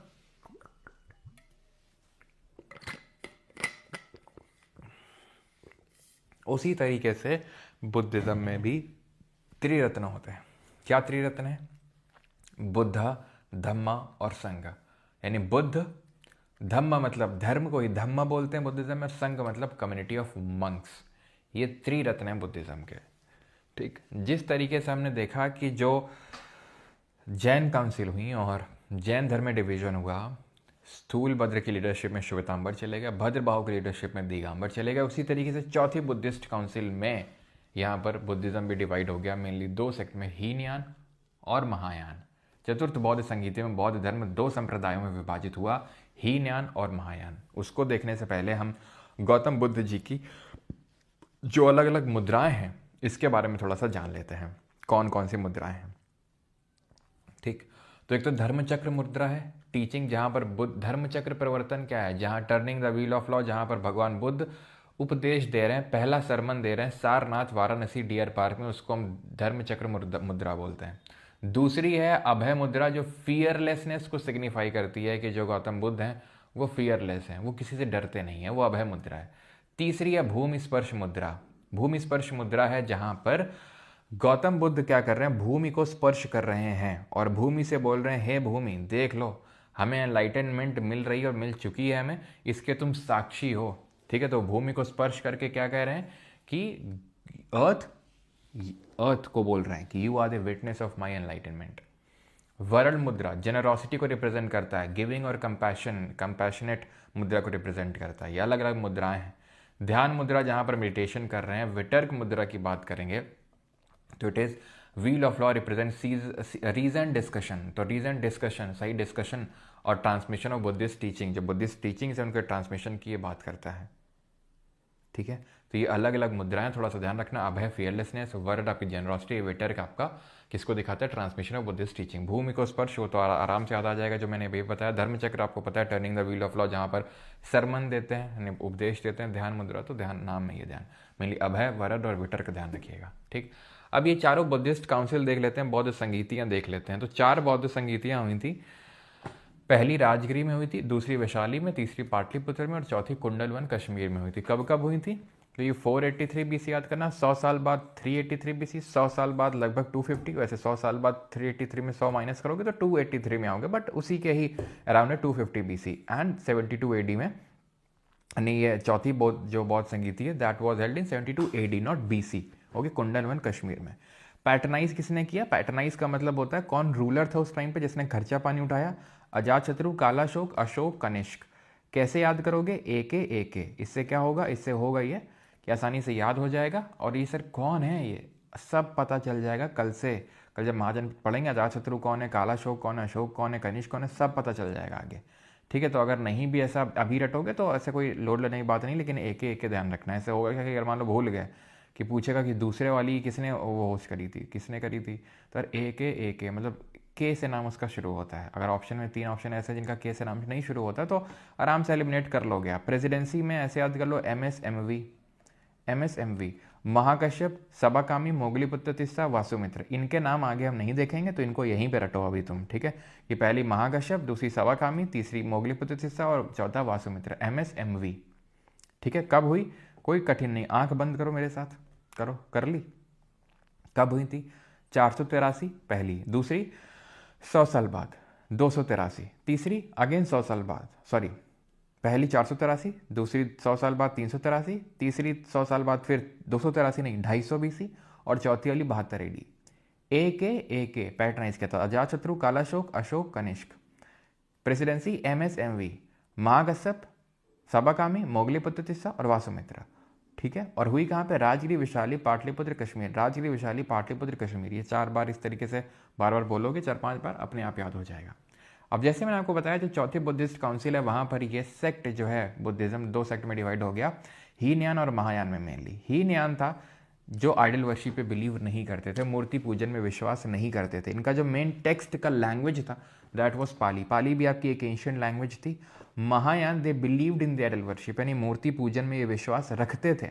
संस्कृत इनकी लैंग्वेज थी। ठीक है, किस लैंग्वेज में इनके टेक्स्ट देखने को मिलेंगे? मेनली संस्कृत में आपको देखने को मिलेंगे। They do not believe in the rebirth of Buddha, ये बुद्धा की रीबर्थ पे बिलीव नहीं करते हैं। They believe in the Buddha of rebirth of the Buddha. ठीक है, तो ये आइडल वर्शिप पे बिलीव नहीं करते हैं, ये ह्यूमन फॉर्म में बिलीव करते हैं कि बुद्धा हमारी तरह ही ह्यूमन ही थे। ठीक है, इनका क्या है, एक डिवाइन फिगर के तौर पे बिलीव करते हैं, डिवाइन फिगर के तौर पे देखते हैं बुद्धा को। ठीक है, ये ह्यूमन के फॉर्म में और ये डिवाइन फिगर के तौर पे।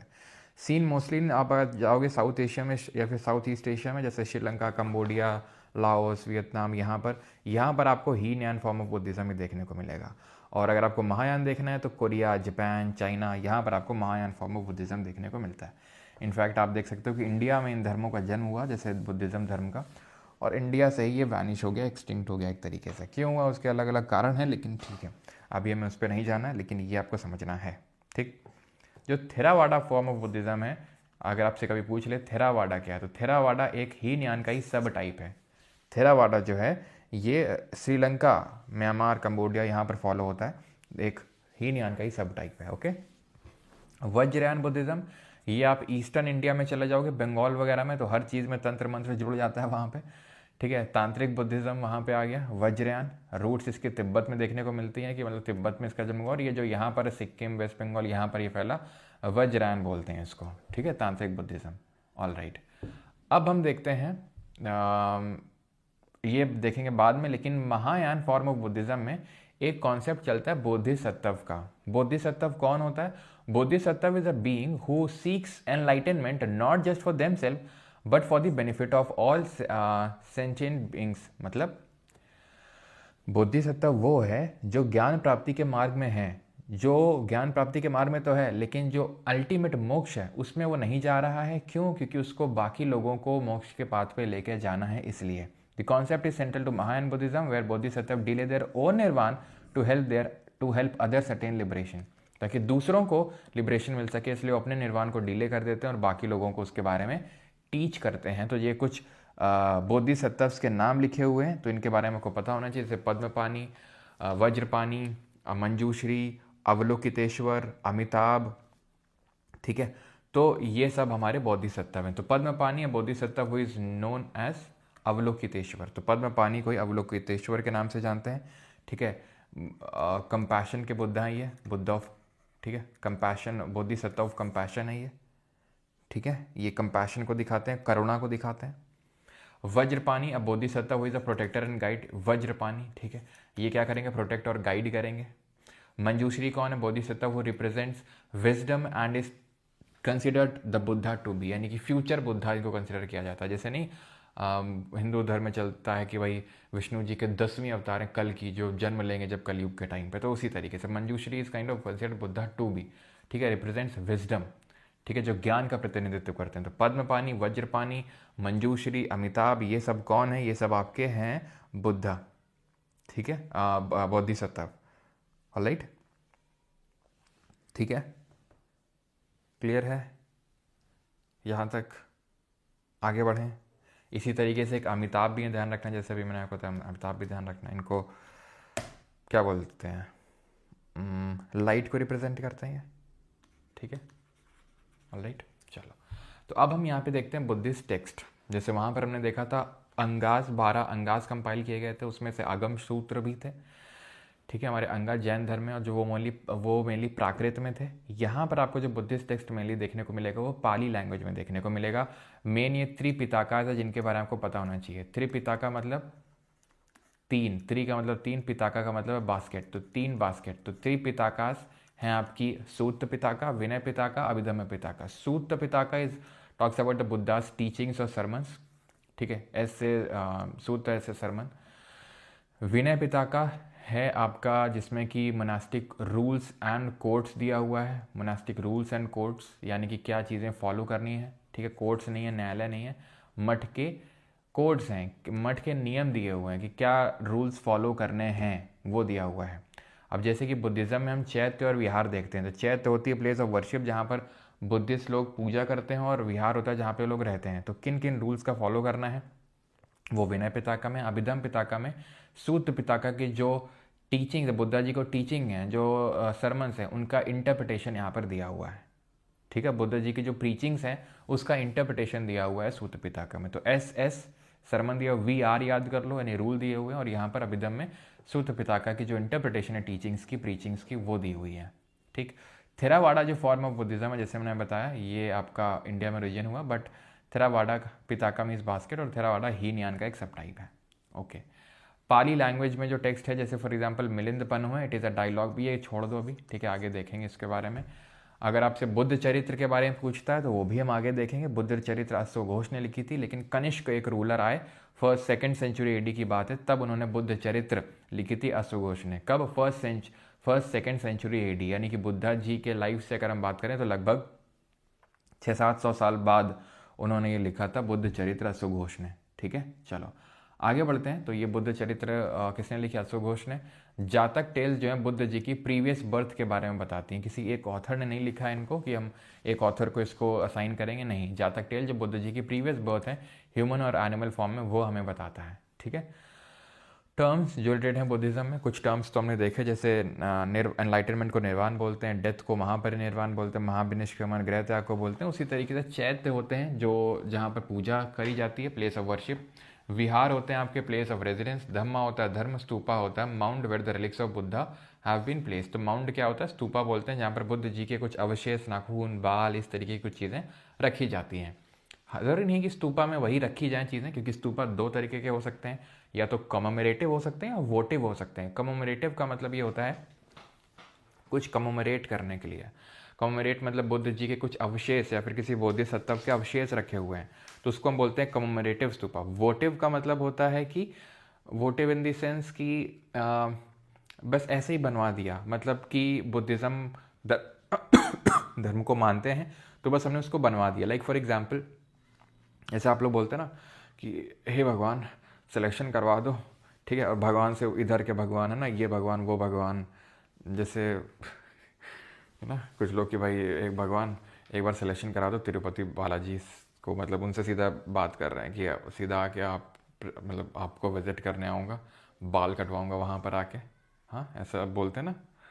तो वही है काइंड ऑफ कि जो राजा लोग होते थे तो वो बनवा देते थे वोटिव स्तूपा भी, किसी चीज़ को कमरेट करने के लिए नहीं, कि बुद्धा की लाइफ से रिलेटेड कुछ नहीं है, बस वो वोटिव काइंड ऑफ। वोटिव का मतलब ये है कि वहाँ पर बुद्धा के कुछ रिलिक्स नहीं रखे हुए हैं, बस बोला होगा उन्होंने तो उन्होंने बनवा दिया। अब आते हैं स्तूपास के बारे में, देखते हैं क्या करके। तो स्तूपा बुद्ध जी की लाइफ से कौन से इवेंट को दर्शाता है, जरा कमेंट में जल्दी से बताएंगे। What phase of life it shows. हाँ जी, तुम लोगों ने क्या बोल रखा है मैं जानना चाहता हूँ। वॉइस तेज करो बेटा, हो नहीं पाएगी, मेरे पैर ना एकदम बर्फ़ हो रखे हैं, कल से मुझे पहन के बैठना पड़ेगा ठीक है, मैं जो है सफरिंग में हूँ अभी, जबकि मैंने डिज़ायर भी नहीं करी थी कुछ ओके, कल ही आप विज़िट किए हो तिरुपति? अच्छा, बोल क्या हो क्या अगली बार, क्योंकि वर्क भी, अच्छा वर्क करता है ये चीज़। अच्छा, ये क्लास ऐप पे मिलेगा। ओम सिंह साहब, अगर दानिश भाई जिंदा हो तो मेरा सिलेक्शन। अच्छा, पढ़ना तो पड़ेगा, मानता मान लेते हैं। हाँ ओके चलो।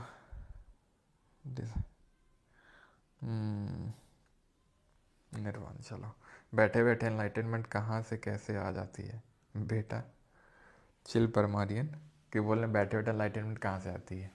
तुम बैठ जाओ, आ जाएगी। तुम बैठ जाओ बेटा, हम तुमसे बोल रहे हैं, तुम 1 घंटे बैठ जाओ, बैठ ही नहीं पाओगे।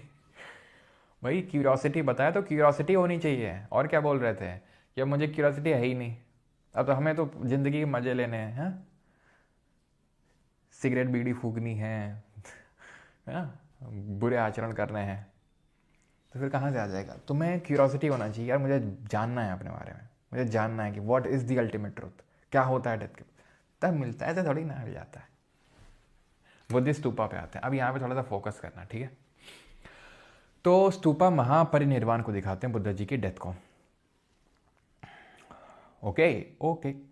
तो कोलिन मैकेंजी करके एक हुए, कौन? Colin Mackenzie. उन्होंने सबसे पहला एक स्तूपा डिस्कवर किया, ये करके दिखाओ कौन सा स्तूपा है ये।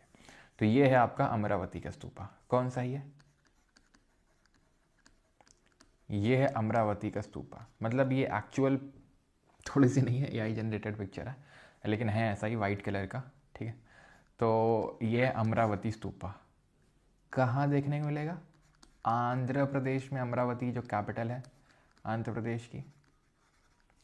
किसने बनवाया था? सातवाहनाज ने बनवाया था। सर ये कौन होते हैं? ये अब आगे पढ़ेंगे। सर तो लिखवा कह रहे हो, आगे पढ़ा देना। नहीं, आगे अगर मान लो भूल गया मैं तो यहाँ पे लिखवा दिया। मैं तुमको थोड़ी ना बोल रहा हूँ कि रटो बैठ के इसको, सातवाहना अभी रटो, ठीक है। जब पता चलेगा तो अपने आप समझ में आ जाएगा, अच्छा ये वो सातवाहना जो है अमरावती स्तूपा बना था। ओहो ऑल राइट, आई सेट, ठीक है। तो अमरावती स्तूपा सबसे पहले डिस्कवर किया गया था इसको बाई कॉलिन मैकेंजी। किसने किया था? कॉलिन मैकेंजी करके एक हुआ, इसने 1797 में इसकी डिस्कवरी करी। Right, all right. जे कौन सो है स्तूपा? जे वालो स्तूपा है केसरिया स्तूपा। काय भिंड मुरैना के छात्र छात्राओं, समझ में आ रहा हो? केसरिया स्तूपा है ये। केसरिया को 1814 में अगेन कॉलिन मैकेंजी ने इसको जो है डिस्कवर किया था। लेकिन 1998 में के मोहम्मद ने ऑफिशियल पूरा इसका एक्सकवेशन किया था। किसने? के मोहम्मद ने। बीच में अलेक्जेंडर कनिंगम भी आए, ठीक है, लेकिन नहीं, ठीक है। बिल्ड किसने करवाया? अशोका ने। अशोका ने बिल्ड तो करवाया, लेकिन बाद में गुप्ता जो डायनेस्टी थी उसने इसको बड़ा करवाया, क्योंकि ज़रूरी नहीं कि एक ही ने वह बनवाया बस ख़त्म, कोई उसको उस पर और कुछ काम कर नहीं सकता है। तो अशोका ने बनवाया और गुप्ताज ने इसको क्या किया और इस पर काम किया। तो इससे हमें क्या पता चलता है कि हाँ, जब गुप्ता पीरियड पढ़ेंगे, ठीक है, और कभी मान लो इस तरीके क्वेश्चन आ गया कि गुप्ताज पैटर्नाइज बुद्धिज़्म, तो हम ऐसा नहीं कि एकदम ना बोल देंगे नहीं पैटर्नाइज नहीं किया था। अगर पैटर्नाइज नहीं किया था बुद्धिज़्म को अगर नहीं बिल्कुल भी सिरे से निकाल दिया था, तो ये क्यों करवाते, इसको बड़ा क्यों करवाते हैं, खुद सोचो। तो इससे हमें इनडायरेक्टली क्वेश्चन सॉल्व करने में भी हेल्प मिलती है, ठीक है। तो अशोक जो है उन्होंने बनवाया था इसको, और अपने टाइम पीरियड पर, फिर बाद में गुप्ता डायनेस्टी आई। हम देखेंगे अशोक कब आया, गुप्ता कब आया, सब आपको समझ में आएगा, ठीक। ये लार्जेस्ट स्तूपा है इंडिया में, ठीक है, ये लार्जेस्ट स्तूपा है इंडिया में, ऑलराइट। ये है, इंडिया की बात हो रही है सिर्फ, ठीक है। ये है आपका धामेक।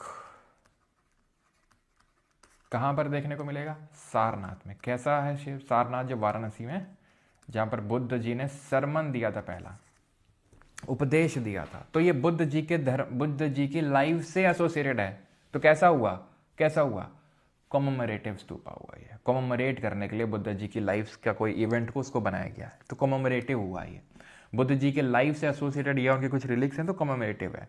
ऐसे ही बनवा दिया गया, मान्यता मानी गई थी, तो वोटिव स्तूपा हो गया, ठीक। तो सारनाथ वाराणसी में सिलेंड्रिकल शेप में देखने को मिल रहा है आपको, ठीक है। इसको किसने बनवाया था? अगेन अशोका ने ही बनवाया था, लेकिन इसको भी गुप्ताज ने अगेन इसको बड़ा करने का काम किया, इस पर फर्दर काम करने का काम किया उन्होंने, ठीक। केसरिया देख लिया, ठीक है, केसरिया देख लिया, धामेक देख लिया, और अमरावती देख लिया, ठीक है। केसरिया स्तूपा के बारे में, केसरिया अभी मैंने बताया था कॉलिन मैकेंजी ने 1814 में डिस्कवर किया था, बाद में 1998 में एक्सकेवेट किया था के मोहम्मद ने। रामभरा आपका कुशीनगर में, ठीक है। सांची, अभी इस सांची का जो स्तूपा है उसके बारे में भी डिटेल में पढ़ना है, जो अभी हम आएंगे। और शांति, सांची अलग है, शांति अलग है। शांति लद्दाख में वाइट कलर का है, बड़ा अच्छा लगता है देखने में, देखना, ठीक है, वाइट कलर, ऑलराइट। चलो, ये है आपका भरहुत स्तूपा। ये भी मतलब एक्चुअल पिक्चर नहीं है, थोड़ा जनरेटेड है यहीं से, फील देने के लिए तुमको। तो ये भरूच स्तूपा है, ये कहाँ पर है, ये एमपी में। इसको भी किसने बनवाया था, इसको भी अशोक ने ही बिल्ड करवाया था, लेकिन शुंगा जो डायनेस्टी थी, शुंगा डायनेस्टी, उसने इसमें फर्दर सैंडस्टोन से काम करवाया। इसमें जो तोराना वगैरह हैं, ये जो गेटवे देखते हैं हम स्तूपा में, अभी सब पढ़ेंगे, अभी देख रहे हैं, उसी पे आ रहे हैं, उसको तोराना बोलते हैं, अभी आते हैं। तो इसको रिचली इनक्रेव करके, इनकाविंग करके उसको बनाने का काम किया था पत्थर से, क्योंकि जो अशोक ने काम किया था तो पत्थर का काम कुछ नहीं किया था अशोक ने सिर्फ ईंटों का काम किया था। जो भी स्तूपा उन्होंने बनवाया सिर्फ ईंटों से बनवाया। ये फिर पत्थर का काम करने का काम मेनली शुंगास ने किया था। और इस पर्टिकुलर वाले में तोराना जो गेटवे हैं वो भी इन्होंने रिचली इनक्रेव्ड। अब जैसे ये किसका बना हुआ है, ईंटों का बना हुआ है, ये ईंटों का, ठीक है। तो उसमें जो पत्थर वत्थर लगाने का काम किया था वो शुंगास ने किया था, ठीक। ये भरूच स्तूपा है, एमपी में, अशोक ने बनवाया, तो शुंगास ने फर्दर ये सब लगाने का काम किया उसमें। और इसमें एक शुंगा रूलर का नाम याद रखना, दानाभूति का। दानाभूति ने क्या किया था, बाद में इसमें इंस्क्रिप्शन वगैरह भी कुछ तो लिखवाया था। अलेक्जेंडर कनिंघम ने इसकी डिस्कवरी करी थी, जो एएसआई के आर्कियोलॉजिकल सर्वे ऑफ इंडिया के पहले चेयरमैन थे। ओके 1873 में, 1873 में, ठीक है। कुछ और स्तूपा भी हैं, जैसे चेरटोप स्तूपा है, ये तक्षशिला पाकिस्तान को देखने को मिलेगा। पिपरावा स्तूपा है जो कि उत्तर प्रदेश में देखने को मिलेगा, भरूच देख चुके हैं। और बोरोबुडुर ये जावा इंडोनेशिया में, जो कि लार्जेस्ट स्तूपा है इन द वर्ल्ड, ठीक है। थोड़ा सा लोकेशन ध्यान रखिएगा। कुछ मोनास्ट्रीज हैं, अभी स्तूपा पे आ रहे हैं, रुक जाओ। पहले हम स्तूपा ही देखेंगे, उसके बाद ये जो बाकी चीज़ें उसके बारे में देखेंगे। सांची स्तूपा जरा ध्यान से पढ़ेंगे, काफ़ी क्वेश्चंस बनते हैं। और अगर आप सीडीएस सीएपीएफ के लिए एस्पायर कर रहे हैं तो फिर ज़रूर देखिए जरा बहुत ध्यान से। It is the oldest stupa of India build by king Ashoka in the 3rd century BC। सबसे पुराना, सर अभी तो बता रहे थे केसरिया, वो सबसे बड़ा था, सबसे पुराना सांची है, अशोक ने बनवाया था इसको। सांची में टोटल ध्यान रखना है 3 स्तूपा हैं, stupa number 1, stupa number 2, stupa number 3। Stupa number 1 उसमें से ओल्डेस्ट है, ध्यान रखना। अगर स्पेसिफिकली पूछ ले कि कौन सा सबसे पुराना है तो 1 नंबर का जो है वो सबसे पुराना है, ठीक। तो सांची में बनवाया गया। Enlargement of stupa was done using sandstone by Shunga dynasty. स्तूप, ये हिंदी में नहीं, इसको इंग्लिश में ही पढ़ेंगे जरा, कि स्तूप में, क्योंकि इसको मैंने करेक्ट किया है, दैट इज उसका बड़ा करने का काम, स्तूपा को बड़ा करने का काम सैंडस्टोन का यूज करके, पत्थर का इस्तेमाल करके शुंगा ने किया। शुंगा ही ने रेलिंग बनवाई उस स्तूपा में, जिसको अभी देखेंगे वेदिका बोलते हैं। पूरा स्ट्रक्चर अभी समझेंगे उसका, ठीक है। तो शुंगा ने क्या किया, चलो बता ही देते, नहीं तुमको लो यार सर बता नहीं, उतनी देर से बताएंगे कर रहे हैं। तो ये स्तूपा है, ये जो आपको दिख रहा है इस तरीके से, इसको बोलते हैं अंड, अंडा नहीं अंड, डोम लाइक स्ट्रक्चर, हेमिस्फेरिकल डोम है, अंड हो गया। ओके ऊपर चलो, ये जो दिख रहा है this is called as harmika, railed pavilion है ये हर्मिका। इसके ऊपर जो दिख रहा है दिस इज कॉल्ड एज छत्र, और छत्र में ये 1 2 3 जो दिख रहा है ये त्रिरत्न, बुद्धिज्म में जो त्रिरत्न है, त्रिरत्न क्या है बुद्धिज्म में, KFC, हाँ वो तो जैनिज्म में है, बुद्धा धम्म और संघा, ठीक है ये। और ये जो टोपी टाइप है इसको बोलते हैं यष्टि बोलते हैं इसको, ओके।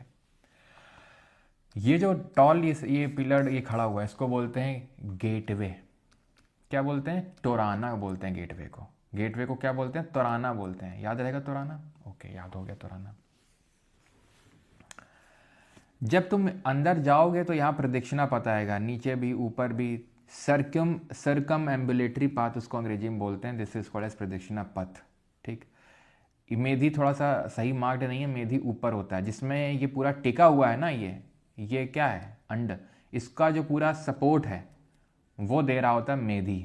तो मेधी काइंड ऑफ प्रदक्षिणा पथ के तौर पे काम कर देता है। जैसे यहाँ नीचे जाओ घूमोगे प्रदक्षिणा पथ है, ऊपर जो टेरेस है जो छत है काइंड ऑफ, जो सपोर्ट प्रोवाइड कर रहा है एंड को, वो है मेधी, ओके।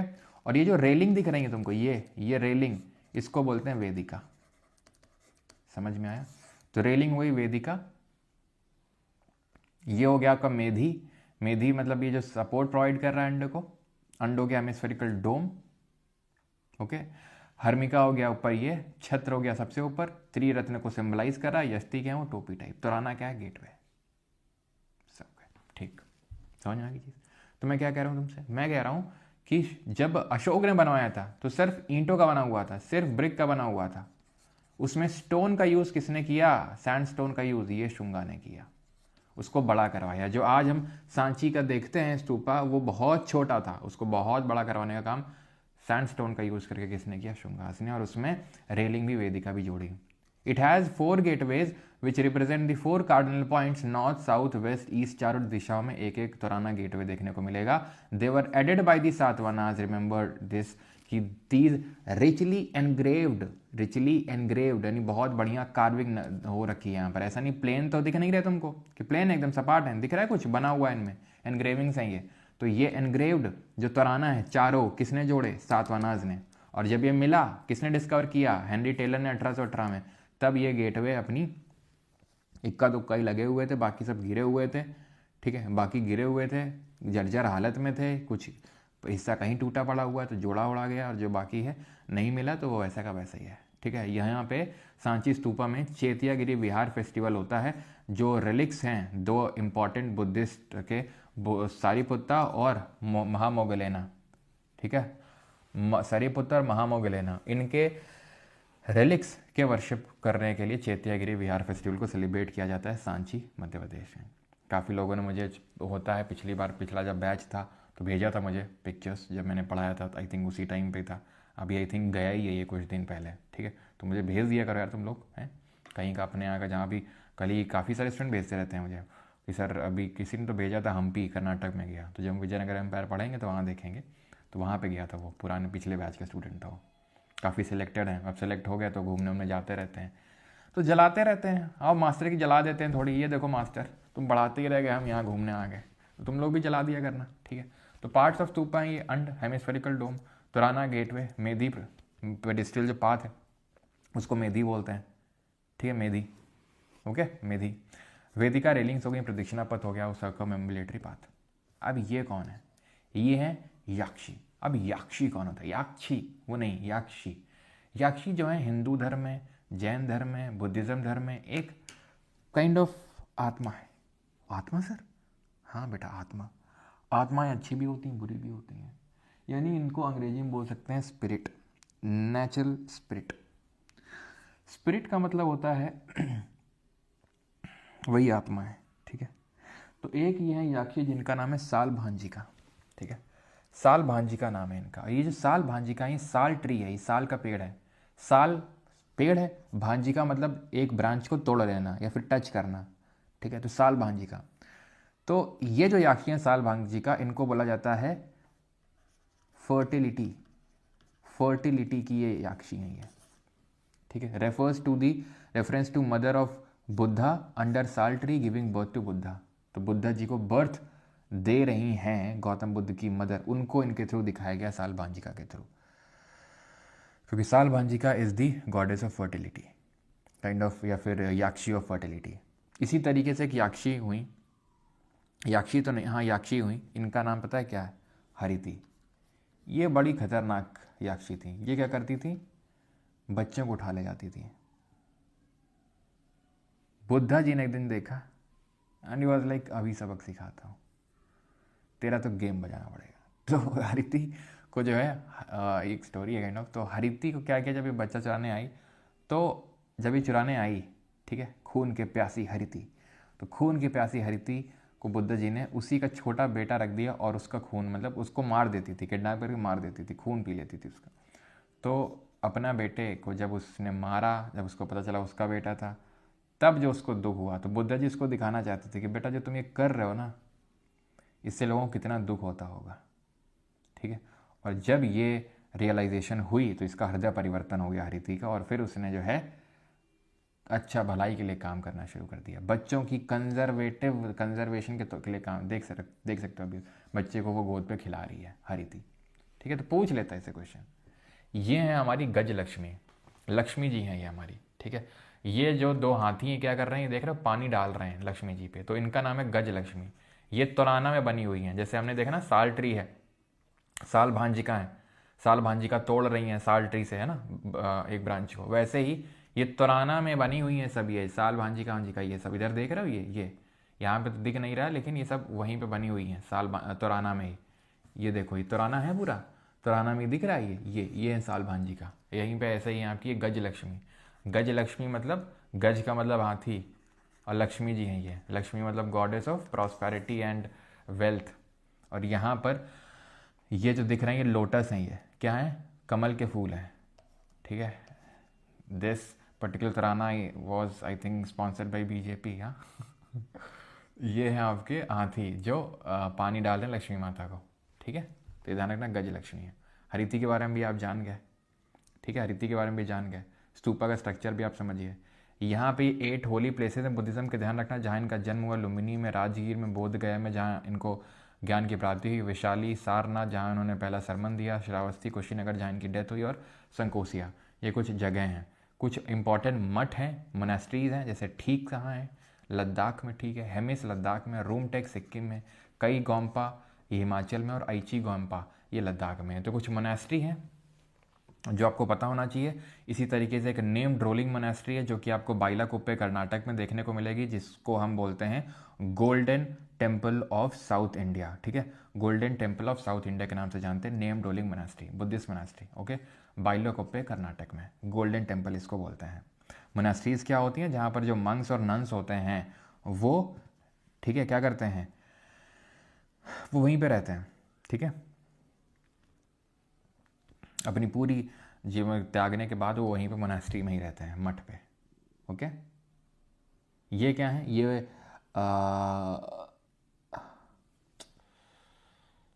क्या है आपके, ये वहाँ पे दैट इज़ कर्नाटक में है, नाम एकदम, हाँ, गुंता पल्ले केव्स। कौन सी केव्स हैं, गुंतम पल्ले केव्स, गुंता पल्ले केव्स। ये किसने बनवाई, किसी ने नहीं बनवाई है, अपने आप बन गई, नहीं अपने आप नहीं बनी, इनको जो बुद्धिस्ट मंक्स हैं उन्होंने ही बना डाला था, ऐसा किसी राजा ने नहीं बनवाया था। गुंतापल्ली जो केव्स हैं इनको, ठीक है। कहाँ पर है ये, सॉरी कर्नाटक नहीं, से आंध्रा में होंगी ये, और किसी ने नहीं बनवाया, बुद्धिस्ट नहीं बनवाया, मंक्स नहीं।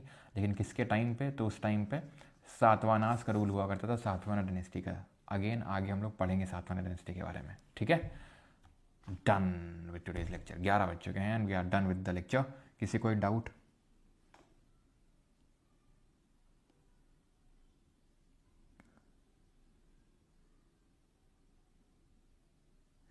सर आपने जैनिज़्म अच्छे से पढ़ाया, मैं भी जैन हूँ लेकिन कुछ कमी है अभी भी। जय जिनेंद्र, जियो और जीने दो। क्या कमी है भाई? जय जिनेंद्र सर जी, जय जिनेंद्र, जय जिनेंद्र, जय जिनेंद्र, जय जिनेंद्र, जय जिनेंद्र। चलो, तो काफ़ी लोग बोलते रहते हैं रिगार्डिंग, पूछते रहते हैं रिगार्डिंग कि सर कहाँ क्लासेस मिलती हैं। तो परमार अकेडमी यहाँ पे वेबसाइट पे कोर्स है 4.0, वहाँ पर ही रिकॉर्डिंग मिलती है लेक्चर की, डिजिटल नोट्स मिलते हैं, डेली क्विज मिलती है, वीकली टेस्ट होता है जिसके अभी रिजल्ट अनाउंस कर देता हूँ मैं, कौन थे विनर्स पिछले टेस्ट के, एंड प्राइवेट टेलीग्राम ग्रुप का एक्सेस मिलता है आपको, ठीक है। Just a second.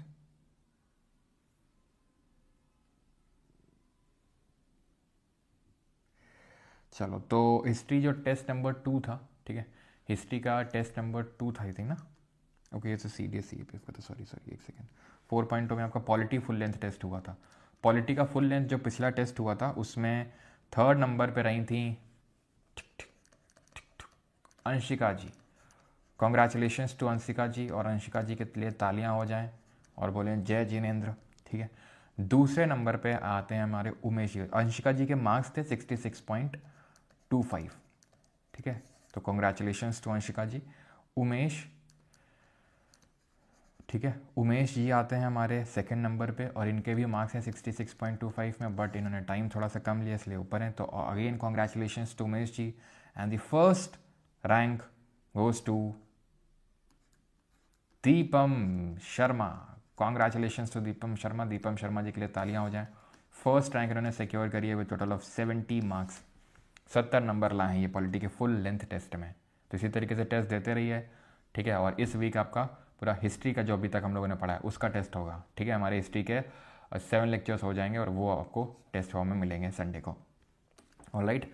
And English का भी बैच है, इंग्लिश का PSP सर उसमें पढ़ाते हैं। एंड अगर आपको दोनों कॉम्बो चाहिए, इंग्लिश का और GK का दोनों, तो आप यहाँ पर परमार 4.0 कूपन का यूज़ करके ले सकते हैं। बाकी कुछ क्वेरी है तो आप नंबर में, भाई मेरे नंबर पे जब मैंने कल बोला था तुमसे कि मत भेजो, वैसे तो ज़्यादा लोगों ने नहीं, इक्का ही दुक्का थे, लेकिन ठीक है, बाकी जो भी कुछ क्वेरी होती है आप यहाँ पर भेज सकते हो या फिर यहाँ पर पूछ सकते हो, ठीक है। टेक्निकल क्वेरी बैच को लेके वो सब यहाँ पर कॉल वॉल सब है यहाँ पे। लेकिन अगर जैसे सब्जेक्ट रिलेटेड है, कुछ कभी कुछ होता है कि सर इसमें हमें कुछ डाउट है, ठीक है, तो आप मुझे अगर भेजना चाहते हो तो वो 8840286735 पे सब्जेक्ट रिलेटेड अगर कुछ चीज़ होती है तो वो, अगर कोई टेक्निकल कुछ होता है तो ये है, ये टीम का नंबर है, ठीक है। अगर मेरे से संबंधित कुछ है, अगर आप बताना मतलब भेजना चाहते हो सब्जेक्ट रिलेटेड, ध्यान रखना सिर्फ सब्जेक्ट रिलेटेड होना चाहिए वो, ठीक है। तो आप मुझे बता सकते हो जो हमारे बैच में चल रहा है उसमें कुछ है तो, ठीक है। Thank you. अब हम करते हैं क्वेश्चंस। राइट, क्वेश्चंस कर लेते हैं हम लोग। शाल भांजी का। अच्छा, फैटमैन में वो करेक्शन करवा देना था ना। करेक्शन तो कुछ नहीं, एड ऑन्स ही होंगे।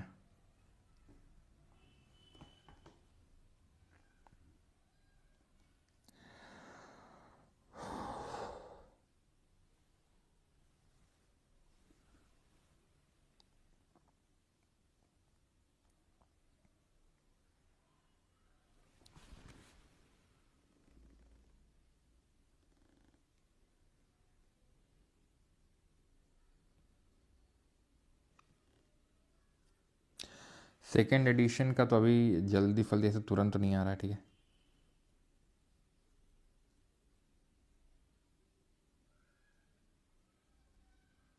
यू कैन गो विद गबरू, क्या था एनडीए के लिए, you can go with that, okay. बिल्कुल मिलेगा। Goddess Hariti, she was converted by the, fatman में अभी करवाता हूँ, ठीक है। She was converted by the Buddha from a blood thirsty yakshi to a benevolent maternal figure Hariti. Guntupalle रोदिस्ट केव कहाँ पर है, तो गुंतु पल्ले आंध्रा में है। Not directly inspired by Buddhist ideas. और पता है काफ़ी लोग छोड़ के चले गए, and I wanted that only. उनका मिस हो गया भाई, कुछ तो मिस हो गया। अभी मैंने N iconic form of Buddha पढ़ा ही नहीं है। जाओ बेटा तुम, रोज ऐसा ही मैं करूँगा, क्विज के बीच में कुछ ना कुछ तो बता दूंगा।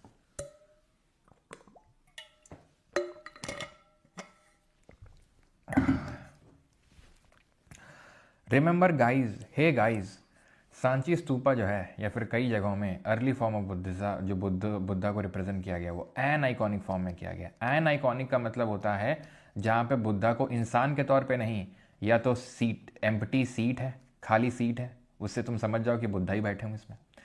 ट्री है, पेड़ है, यानी कि बोधि ट्री है। व्हील है, पादुकाएं यानी कि जो फुटप्रिंट्स हैं, यानी बुद्धा जी के फुटप्रिंट्स हैं। ट्री है मतलब बोधि ट्री, तो मतलब बुद्धा ही है। व्हील है तो मतलब बुद्धा ही है। तो बुद्धा जी को रिप्रेजेंट करने के लिए एन आइकॉनिक फॉर्म है, जहाँ पर उनको एक्चुअल कोई मैनली फिगर में नहीं दिखाया जाता है। शाल भांजी का कोई बुद्धिस्ट आइडिया नहीं थे। Shalabhanjika the walling सल्जर founded Sanchi was not directly inspired Buddhist ideas. Shalabhanjika is not inspired by Buddhist ideas. इन्होंने बताया ये हिंदू धर्म में, जैन धर्म में, बुद्धिज्म सब में, और ये ऐसा नहीं कि बुद्धिज्म धर्म की उत्पत्ति है शाल भांजी का, ओके। थेरीज कौन होती हैं? रिस्पेक्टेड वुमेन होती हैं, एल्डर नन्स होती हैं, women denied the bhikkhuni status, women expelled from the Buddhist sangha, तो ये होती हैं एल्डर नन्स इन बुद्धिज्म। हमने देखा तो थेरीज, जैसे हमारी महाप्रजापति गौतमी जी थी, okay okay. Sculptures at Sanchi, बताइए जी। और गलत किया किसी ने, भांज भांज के जो तुमको मारेंगे ना, ध्यान रखना तुम लोग। हाँ, सेकेंड एडिशन लाओ दैट वाज अच्छा सेकेंड टाइम लगेगा। आज तो मज़ा आ गया, बढ़िया, क्या बात कर रहे हो। तो जो मज़े का जो सूत्र है बेटा, जैसे मज़े का जो सूत्र है वो ये कहता है कि बेटा मज़े लो तो लाइक भी कर दिया करो, और मज़े अकेले अकेले नहीं लेने चाहिए, ऐसा सूत्र कहते हैं, ठीक है। शेयर कर देनी चाहिए वीडियो को। तो Sanchi, in some sculptures there is representation of Sal Bhanjika, yes there is. The figure of Sal Bhanjika is represent by women surrounded by lotus and elephant. No no no, it is Gaj Lakshmi, okay, it is Gaj Lakshmi, not Sal Bhanjika, so this is wrong. Sal Bhanjika motive was not directly inspired by Buddhist ideas, yes, अभी बताया थोड़ी देर पहले, ठीक है, थोड़ी देर पहले तो बताया बुद्धिस्ट आइडिया से ऐसा कुछ डायरेक्टली इंस्पायर्ड नहीं है। Who among the following did not contribute to the preservation and documentation of the ancient site at Asanchi? Did not contribute, किसने कॉन्ट्रीब्यूट नहीं किया था, ये आपसे पूछ रहा है। शाहजहां बेगम ने नहीं किया था, काफ़ी अच्छा, काफ़ी डिफिकल्ट टाइप क्वेश्चन है। जॉन मार्शल ने नहीं किया था, सुल्तान जहां बेगम ने नहीं किया था, जेम कर्नर ने किया था। देखो मार्शल ने तो किया होगा, एसआई का चेयरमैन रहा है, इसने तो किया होगा। जेम कैनर ने नहीं किया है, ठीक है, जेम कैनोयर ने नहीं किया है इस पे, right. With reference to ancient India, civil services में क्वेश्चन पूछा गया है 2024 में, Gautam Buddha was generally known by which epithets. Gautam Buddha को किस नाम से जाना जाता था? तो नया पुत्ता, शाक्यमुनि, तथागत, क्या? गौतम बुद्ध। तो नया पुत्ता किसका नाम था? वर्धमान महावीर का नाम था। क्यों भैया? था ना, तो गया। शाक्य क्लाइन से बिलोंग करते थे। तथागत, अरे बन गए आईएएस, भिजवाते ज्वाइनिंग लेटर, बताओ जल्दी से। Which of the following statement with regard to historical importance of Kushinagar is correct? Kushinagar के बारे में कौन सा सही है? करेक्ट है। Siddhartha Gautam's great departure took place here, no, Kaushambi, and became an ascetic shramana, no, याद करो Kaushambi, Mahabhinishkramana, Kanthaka. Siddhartha Gautam obtained his enlightenment है, no, बोधि ट्री के नीचे, बोध गया में। Buddha gave his first sermon, no, deer park Sarnath Varanasi, yes। खुशी खुशी बुद्धा जी ने अपने प्राण त्याग दिए, महापरिनिर्वाण हो गया। माली को फैट वन हिंदी में नहीं मिल रहा है, मिल तो रहा है क्या? आउट ऑफ स्टॉक हो गया है क्या? पता है बेटा, जिस दिन से लॉन्च हुई है फैट मैन, उस दिन से टिल दैट डेट माना मैंने कि 2 परफेक्ट बुक नहीं है, लेकिन फिर भी अमेजॉन पे बेटा फर्स्ट रैंक पे चल रही है पीसीएस कैटेगरी में। बात तो है, दम तो है, ठीक है। With reference to ancient India consider the following statement. और जब सेकंड एडिशन आएगा ना बेटा, तुम देखना बेटा। सर फर्स्ट में बेटा देखो, जिन लोगों के पास 4 पॉइंट और जो करेक्शन करते चल रहे हैं साथ साथ, उनको तो कोई लोड लेने की बात नहीं है, ठीक है। उनका सब कंपाइल होता चल रहा है, ठीक है। एड ऑन थोड़े बहुत जो 4-5 एड ऑन होते हैं चैप्टर में, 5-6 तो जैसे कि अभी मैं ऐड करवाऊंगा, जैसे शाल भांजी का होगा फैट मैन में, होगा वो, ठीक है। लेकिन गजलक्ष्मी नहीं होगा, थेरी नहीं होगा, ठीक है, उसको ऐड कर लेना। हरिति के बारे में नहीं होगा, असरव नहीं होगा, हाँ ये नहीं होगा, तो ये ऐड कर लेना, मैं ऐड करवा दूंगा अभी, ठीक है, ओके। फैट मैन बुक ले, नोट्स का कॉपी ले लें। ऑलवेज फैट मैन ले लो, क्यों? नोट्स महंगा ही पड़ेगा। दूसरा भाई फैट मैन वो लिखा हुआ एक्स्ट्रा, उसके अलावा जो एक्स्ट्रा एड ऑन होता है मैं करवाता चल रहा हूँ ना, वो आपको कर लेना है, तो ख़त्म। तो the concept of stupa is a Buddhist in origin, no, stupa Buddhist origin में नहीं है। पहले भी माउंट्स बनते थे, ऐसे ढेर बनते थे, लोगों की कब्र में ढेर बनता था, जैसे कि हमें मोहनजोदारो में भी देखने को मिलता, mount of dead. Stupa was generally a repository of relics होते थे। Stupa was votive and commemorative structure in Buddhist tradition, votive भी होता था और कम्युनिटिव। कब अपॉइंटमेंट करवा दें? संगभूति, an Indian Buddhist monk who traveled to China at the end of the 4th century AD, was the author of the commentary on. So he was the author of a commentary on what? प्रजानपति सूत्र, विशुद्धिमग्गा, सरस्वतीविदा विनय या फिर ललित विस्तार। तो this is a difficult question. Sarvastivada Vinaya इसका answer होगा, ठीक है, difficult question है। लाओ ज्वाइनिंग लेटर वापस लाओ।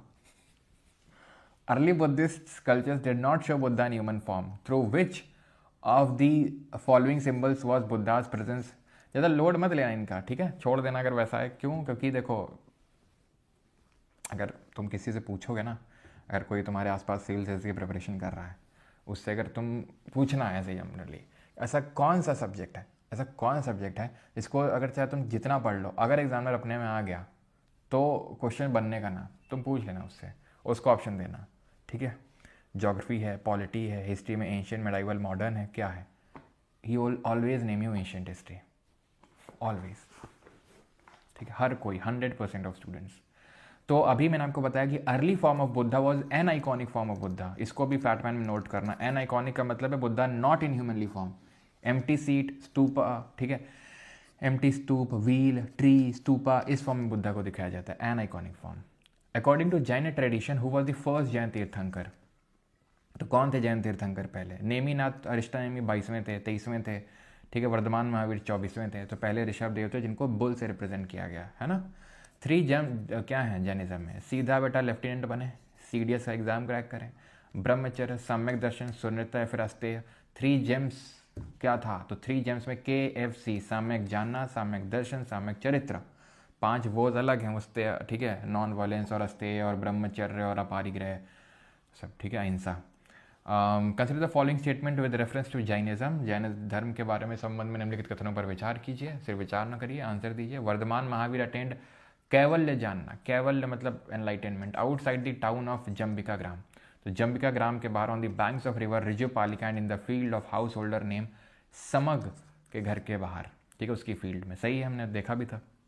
The state when the karma practices actually began to flow towards the jiva to bind it is known as asrava, जब आप कर्म करते हो तो जो उसकी प्रैक्टिस है, जब आपके अंदर अच्छी चीज़ें आना शुरू होती हैं, दैट इज़ कॉल्ड असरव, उसको बोलते हैं। सब लिखा हुआ है, वो सब पढ़ा हुआ है, सीधे असिस्टेंट कमांडेंट की पोस्ट में जाएं आप, ठीक है। Which is the following statement about the Shvetambar sect of Jainism is not correct, Shvetambar के बारे में कौन सा सही है? नहीं है। It refers to monks who wear white cloth, सही तो है। It refers to monks who migrated to the south of the Vindhyas, no no no, it was Bhadrabahu, तो जैन मंक थे अलॉन्ग विद चंद्रगुप्त मौर्य, जो कि श्रवण बेलगोला कर्नाटक में गए थे, जहाँ पर उन्होंने सलेखना परफॉर्म कर दिया था। They recognize the existence of canonical text including the 12 जो अंग हैं, ठीक है, 12 अंग, फर्स्ट जैन काउंसिल। हाँ, they believe that women can also attain salvation, yes, ठीक है। चलो, नॉट अ जैन आचार्य, तो इसमें से जैन आचार्य कौन सा नहीं है? भद्रबाहु नहीं है, खेमा नहीं है, हरिभद्र नहीं है, या फिर सिद्धसेन दिवाकर नहीं है। कौन नहीं है यहाँ पर? तो भैया भद्रबाहु तो होंगे, जैन मंग तो थे ये जैन आचार्य, खेम नहीं है ये, हरिभद्र भी है, भद्र और सिद्धसेन भी हैं। In Jainism which of the following does not form the part of triratna, तो त्रिरत्न में क्या नहीं आता है, बताओ जल्दी से। त्रिरत्न रिकॉल करो सर। नहाने के लिए मोटिवेशन चाहिए, नहाने के लिए मोटिवेशन चाहिए तो देता हूँ मेरे को। अर्ज किया है, जो पानी से नहाएगा, जो पसीने से नहाएगा, सॉरी, जो पसीने से नहाएगा वो लिबास बदलेगा, और जो पानी से नहाएगा वो इतिहास बदलेगा। समझे बेटा? तो जाओ नहाओ जाके पानी से, तब इतिहास बदल पाओगे तुम, ठीक है। पसीने से गर्मी में नहाना। त्रिरत्न की बात करते हैं। साम्यक जानना, साम्यक चरित्र, साम्यक दर्शन, साम्यक पंच महाव्रत नहीं है ये, वो तो 5 वोज हैं आपके, ठीक है, पंचव्रत। ना souls are not only the property of animal and plant life, कौन सा धर्म है जो बोलता है कि जो ये जीव आत्मा है ना, ये सिर्फ ऐसा नहीं कि इंसान, जंतुओं में, एनिमल्स में और पेड़ों में होती है, इवन जो स्टोन्स होते हैं, पत्थर वगैरह, उनमें भी होते हैं। बताओ। तो लाइक कर दें बेटा, मत करो इतना एहसान तुम, मतलब कुछ भी नहीं बेटा, ये एक्चुअल मोटिवेशन है, ठीक है। जो पानी से नहाएगा बेटा वही इतिहास बदलेगा। पसीने से वाले तो वो तो कुछ नहीं बदल पाएगा भाई, वो पसीने से नहा रहा है वो, ठीक है, गर्मी में पड़ा हुआ है। तो बुद्धिज्म, जैनिज्म, शैविज्म, वैष्णविज्म। तो जैनिज्म, मैंने आपको बताया जो जैनिज्म धर्म है वो काफ़ी एक्सट्रीम फॉर्म ऑफ लाइफ पे बिलीव करता है। With reference to Indian history consider the following text, इनमें से जैन टेक्स्ट कौन सा है?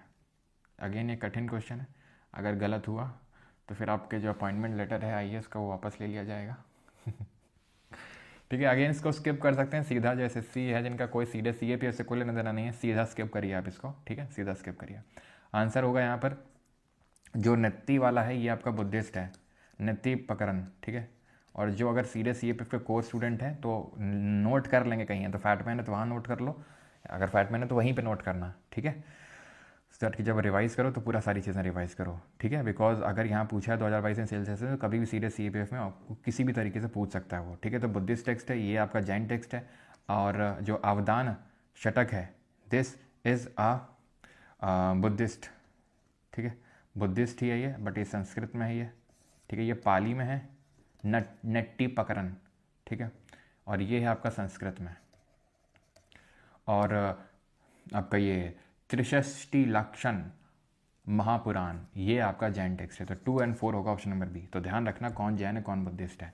आजीविका के बारे में कौन सा स्टेटमेंट सही नहीं है? CDS 1 2025, they did not practice discrimination on the basis of caste और class, they had a corporate organization, they practice severe asceticism, often eating very little food. तो ये तो हमें पता ही है, तो हमने डायरेक्टली पढ़ाई है कि भाई एसेटिज्म यानी कि एक्सट्रीम फॉर्म ऑफ लाइफ पे बिलीव करते हैं ये, ठीक है, एक्सट्रीम फॉर्म ऑफ लाइफ पे बिलीव करते हैं, तो ये तो सही होगा।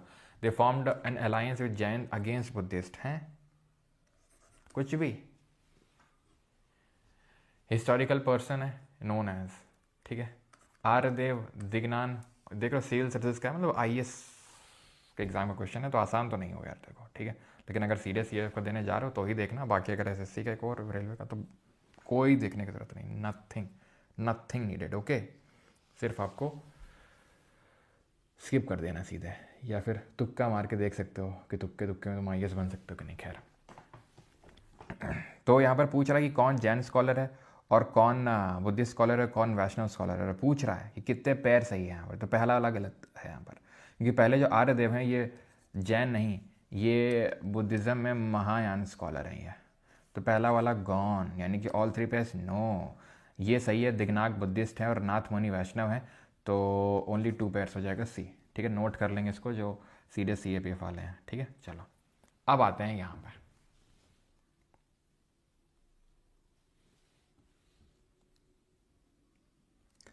मालिक 2 million server fatman second edition आएगा क्या? नहीं जी नहीं, ऐसा नहीं होगा। The primary cause for the rise of Jainism Buddhism was the religious unrest in India in the, कब? 4th century BC, 7th, 6th या फिर 5th सेंचुरी BC? कब हुआ था? Railway question. अब 4th सेंचुरी BC है, 4th सेंचुरी BC का मतलब समझते हो तुम? 4th सेंचुरी BC हम बहुत आगे निकल चुके हैं। ठीक है, आगे निकल चुके हैं यहाँ पर 4th सेंचुरी BC।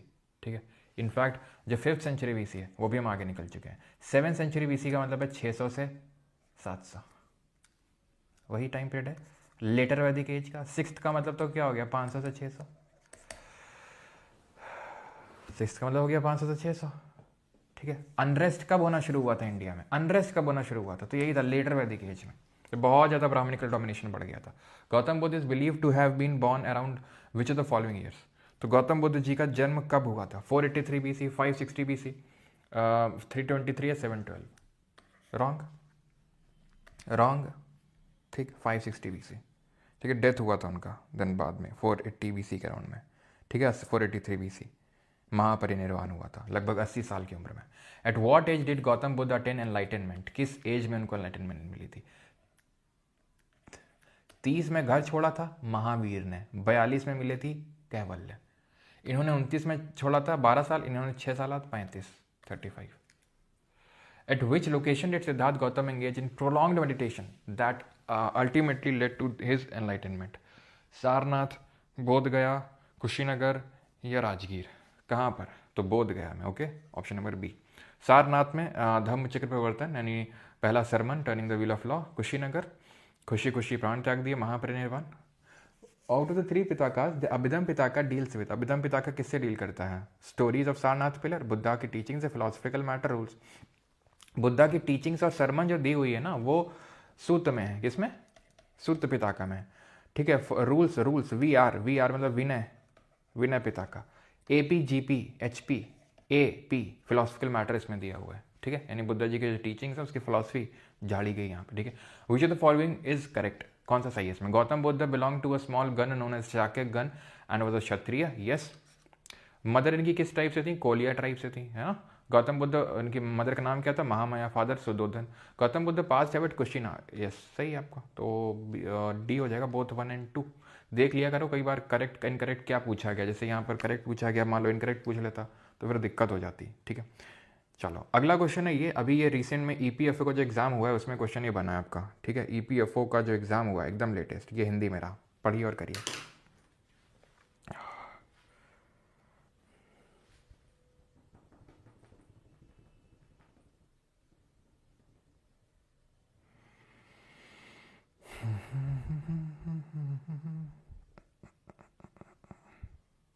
चलो, तो महावायन फॉर्म ऑफ बुद्धिज्म के बारे में पूछ रहा कौन सा? ये फीमेल डीटीज आर बेनिवोलेंट, उदार होती हैं, सेवियर होती हैं, प्रोटेक्टर होती हैं, हु एम्बडी बुद्धिस्ट वर्च्यू। जैसे कि हमारी वो कौन हरिति, बाद में वो तो होगी थी ना प्रोटेक्टर सेवियर। ठीक है, जैसे हमारी साल भांजी का है, जैसे हमारी गज लक्ष्मी है। देन तो पहला सही है। ठीक है, ये तो हट जाएगा। और देख सकते हो ये कोई इसमें एक्सट्रीम कीवर्ड नहीं है, कुछ नेगेट नहीं कर रहा है, कुछ होने से मना नहीं कर रहा है कि नहीं ऐसा नहीं है, कोई एक्सट्रीम कीवर्ड नहीं है, जनरली सही होते हैं यार। ठीक है, female deities are benevolent saviours and protectors. अगर लिखता नहीं always they are benevolent saviours तो गलत हो सकता था। जैसे आई थी पहले तो वो खून की प्यासी थी ना वो। ठीक है, तो ऑलराइट, तो ये चीज़ तो समझ में आनी चाहिए यार कि यार इसमें कुछ एक्सट्रीम फॉर्म की बात नहीं करनी, हमेशा ही ऐसी होती हैं या फिर ऐसा कुछ। और फीमेल डीटीज़ हैं, गॉडेसेस हैं, तो सेवियर प्रोटेक्टर ही होंगी। अगर पहला सही तो दूसरा भी सही होगा, तो इसको मैं थोड़ा सा कम डाउट के साथ देखूंगा, लेकिन पढ़ूंगा ज़रूर। In Prajnaparamita text knowledge is visualized in feminine form as a deity called Prajnaparamita. ठीक है, Prajanmitra is described as the source of omniscience of all the Buddhas and mother of all the Buddhas. तो ये भी सही है, तो इसके बारे में भी ना अपने उस पर ऐड कर लेंगे, किसमें, फैटमैन में, ठीक है। ये ईपीएफओ में पूछा गया किसके बारे में, प्रजन परमित्र के बारे में, जो कि ओमनिशियस है, सोर्स ऑफ ओमनिशियंस है सारे बुद्धास का, and she is considered as mother of all the Buddhas, जो हमने सारी तरीके के बुद्धास देखे थे या बोधिसत्व देखे थे। In which of the following Buddhist texts are the rules mentioned for the Buddhist monks and rule R VR Vinaya Pitaka, AP GP अभिनव पिताका फिलोसफर टीचिंग, सूत पिताका ऐसे सूत ऐसे सरमन, ठीक है, दिए हुए हैं। चलो, which of the following Buddhist text were written in Sanskrit language, Sanskrit language में कौन से लिखा हुआ है आपका, दिव्यदान लिखा हुआ है, दीपवंश लिखा हुआ है, ठीक है, महावंश लिखा हुआ है, या फिर आर्य मंजूश्री मूल कल्प लिखा हुआ है। तो नाम से ही पता चल रहा है कि संस्कृत है, नहीं पता चल रहा है नाम से ही, ठीक है। दिव्यदान महादान संस्कृत के हैं, दीपवंश महावंश ये सब पाली के हैं, पाली लैंग्वेज। बुद्धिस्ट टेक्स्ट पाली लैंग्वेज है मेनली, लेकिन ऐसा नहीं कि पूरा टेक्स्ट पाली में ही है, हाँ, संस्कृत सॉरी जैन ऐसे प्राकृत में है, लेकिन इसका मतलब ऐसा नहीं कि पूरा ही संस्कृत में है। संस्कृत भी उस टाइम पे लैंग्वेज थी, संस्कृत में भी टेक्स्ट लिखते थे। क्यों लिखते थे, देखो संस्कृत में ज़्यादातर टेक्स्ट इसलिए नहीं होते थे क्योंकि Sanskrit was the language of the Brahmin, Sanskrit was the language of Vedic religion, तो इसलिए ज़्यादातर वो संस्कृत में नहीं लिखे जाते थे, ठीक है, क्योंकि सबको संस्कृत नहीं पता थी, ब्राह्मण्स को ज़्यादातर पता थी, तो इसीलिए मेनली तो वैश्य और शूद्र को अट्रैक्ट किया गया था ना, मतलब काइंड ऑफ उनका था कि भाई हर किसी के लिए, तो कॉमन लैंग्वेज में लिखा गया था। लेकिन कुछ ऐसे टेक्स्ट थे जो संस्कृत में भी लिखे गए थे, ठीक है। विशुद्धिगमा अ की Buddhist text was written and by which of the following scholars, तो विशुद्धिमग्गा इसको किसने लिखा, वासुबंधु ने, बुद्ध घोष ने, नागार्जुन ने, या फिर आर्यदेव ने, तो that was written by Buddhaghosa, ठीक है। अगेन ये थोड़ा सा एक नया टाइप क्वेश्चन है, तो इसको भी थोड़ा सा ध्यान रखेंगे और नोट कर लेंगे, ठीक है, बुद्ध घोष के बारे में कि विशुद्धिमग्गा जो एक बुद्धिस्ट टेक्स्ट है उसको किसने लिखा, बुद्ध घोष ने। What is a notable characteristic of the carving found in the entrances of the Sanchi stupa में, तो मिथिकल क्रिएचर्स लाइक यक्ष और किन्नर देखने को मिलते हैं, ठीक है, यक्ष और yakshini. Buddha post enlightenment phase देखने को मिलती है, मॉडर्न रॉयल फीचर देखने को मिलती है, जातक स्टोरी नैरेटिव्स देखने को मिलते हैं। तो क्या कार्विंग्स में जो एंट्रेंस है, एंट्रेंस मतलब वही जो तराना है, वहाँ पर क्या देखने को मिलते हैं, तो यक्ष और याक्षिनी, किन्नर नहीं, ठीक है, जातक स्टोरी के नैरेटिव्स भी देखने को मिलते हैं, यानी कि जो बुद्ध जी के जो प्रीवियस बर्थ हैं उनको भी दर्शाया गया तराना में, जातक टेल्स को दर्शाया गया है, ठीक है। जो याक्षिनी वो जो दिखाई गई ना साल भांजिका वगैरह, वो सब वही जातक टेल से बिलोंग करती हैं, ठीक है, बुद्ध जी की प्रीवियस बर्थ है। 40 तक क्वेश्चन करेंगे, ठीक है। Which of the following is often called as the Gita of Buddhism, तो बुद्धिज्म धर्म की गीता के नाम से किसको जाना जाता है। ऑप्शंस हैं आपके, सधर्म पुंडारिका सूत्र, महायान सूत्र, वंशातपाक्षिणी, या फिर धम्मपाद, तो ये आपका धम्मपाद, ठीक है, धम्मपाद, इसको गीता ऑफ बुद्धिज्म बोलते हैं, ये भी थोड़ा सा ध्यान रखेंगे आप, ओके। चलो अगला है, द सेकंड बुद्धिस्ट काउंसिल कहाँ पर हुई, सेकंड किसने पैटर्नाइज किया, तो राजगिरी, वैशाली, पाटलिपुत्र, कुंडलवन, कश्मीर। ए के अजातशत्रु, कालाशोक, अशोक और कनिष्क, MSMV है ना, उन्होंने क्या किया था, प्रिसाइड किया था। तो पैटर्नाइज पूछ रहा है किसने किया था, के से नाम शुरू होगा। अब देखो फायदा मिला, ए के यानी दूसरा वाला के से है, के से कोई है ही नहीं कालाशोक को छोड़ के। The artistic and architectural style of event in the Bagh caves of MP, अभी पढ़ा नहीं, is represented by which of the following religion, Jainism, Buddhism, Islam या फिर हिंदुइज्म।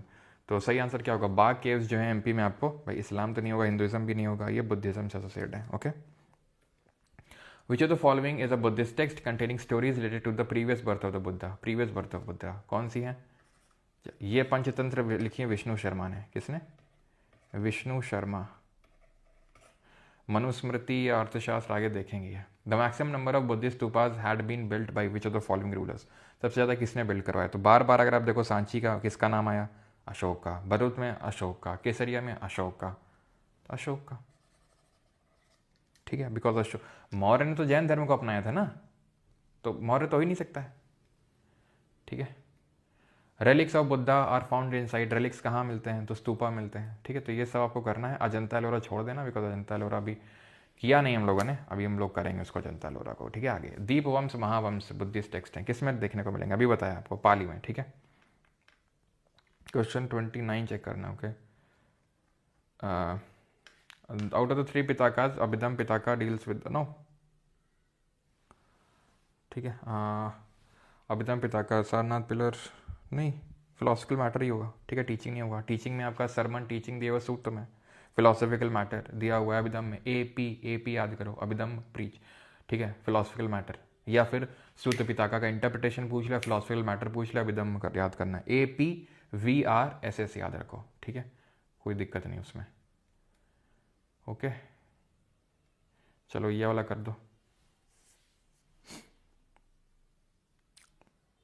ये भी अच्छा क्वेश्चन है, स्टेनो में पूछा गया है। उदयगिरी खंडगिरी केव्स कहाँ है? उड़ीसा में है। गुंतापल्ले केव्स कहाँ पर है? आंध्रा में है, ठीक। सो गुंतापल्ले कैसी केव्स हैं? Guntapalle circular chaitya stupa and arch, ठीक है। उदयगिरी में आपको देखने को मिलेगा पिलर्ड वरांडा, ठीक है। खंडगिरी में आपको देखने को मिलेगा animal shaped single rock excavation, Khandagiri. तो 213 ऑप्शन नंबर सी, ठीक है, 213 would be the correct answer, ठीक है। जो गुंतापल्ले की केव्स हैं वो सर्कुलर चैत्य और स्तूपा है एंड आर्क है। उदयगिरी की जो है पिलर्ड वेरेंडा है with cells at the barrack, और खंडगिरी जो है आपका ये कैसा है? ये animal shaped single rock excavation है, ओके। ये अभी मत करना ये सब क्वेश्चन, ठीक है, ये सब अभी पढ़ा नहीं है। गांधार स्कूल, मथुरा स्कूल, अजंता एलोरा छोड़ देना, और जो गांधार स्कूल, अमरावती स्कूल, ये सब स्कूल सब छोड़ देना अभी, ओके। तो आपको खुद से क्वेश्चन अटेम्प्ट करने, आंसर की आपको पूरी यहाँ पर मिल ही जाती है, कोई लोड लेने वाली बात है नहीं, ठीक है, ओके। आंसर की पूरी मिली हुई है आपको। जैसा चाहिए बताओ। RAS में क्वेश्चन पूछा गया, राजस्थान एडमिनिस्ट्रेटिव सर्विसेज में। अजीक्वा सेट किस में बिलीव करते थे? डिटर्मिनिज्म में, order of reincarnation can be changed and belief in austerity में। हिंदी में ये रहा क्वेश्चन आपका। नियतिवाद में विश्वास रखते थे, तो भाई नियतिवाद में तो दबा के विश्वास रखते थे। इनफैक्ट एक्सट्रीम फेटलिज्म में बिलीव करते थे, या तो है ना। The order of reincarnation can be changed, पुनर्जन्म का क्रम बदला जा सकता है, नो, ऐसा कुछ बिलीव नहीं था। और ऑस्टेरिटी में बिलीव करते थे, तपस्या में, घोर तपस्या में, है ना, एक्सट्रीम फॉर्म ऑफ लाइफ पे। तो ए होगा, सी होगा, ऑप्शन नंबर बी, ठीक है। ऐसा कुछ नहीं हमने पढ़ा था, कुछ हमने पढ़ा था ऐसा कि रीइंकार्नेशन चेंज किया सकता है, ऐसा कुछ किया था नहीं, ठीक है, ओके। एंड ऑस्टेरिटी, रुको, तपस्या,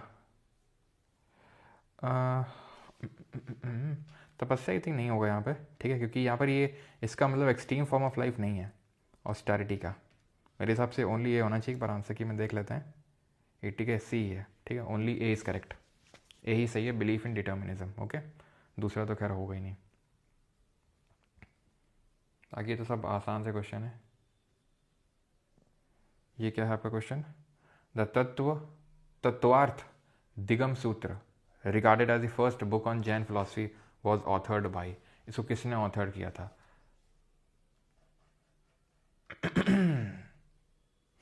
आगे मैं कुछ नहीं बोलूँगा, उमस्वती। अच्छा एक चीज़ बताओ मुझे, जैसे कि यहाँ पे दैट इज़ टेलीग्राम पे वो तुम लोगों ने PDF देखा है जो मैंने CHSL के क्वेश्चंस पूछे गए उसका डाला था? How many of you have seen it? Deep Das, खोलो बुक। वो देखा था, वो कैसा था वो, मतलब बाकी सब्जेक्ट्स का भी चाहिए या फिर कैसा है बताओ।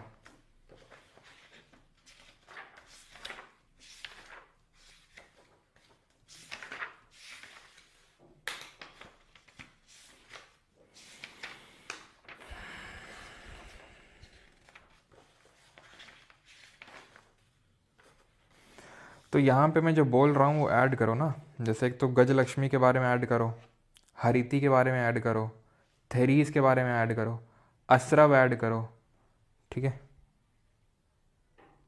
गोमती गेम चले, हाँ। तो नहीं देखा तो देखो ना जाके। क्यों, कौन देखेगा? हम नहीं देखेंगे, कौन देखेगा? किसके लिए डलवा रहे हैं, किसके लिए डलवा रहे हैं? 10/10 था सर। अच्छा, बाकी लोगों को कैसा क्या लगा? सबका डाल दो दिल्ली पुलिस का एग्ज़ाम मेरा, बाकियों का भी डाल दो।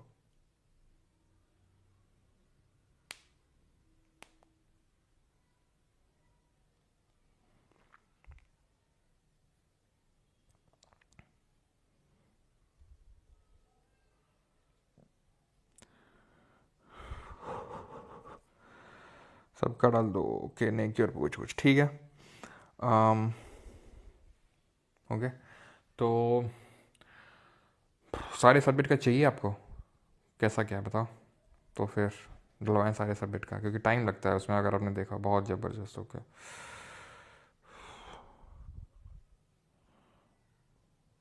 अच्छा, कविता जी उसके।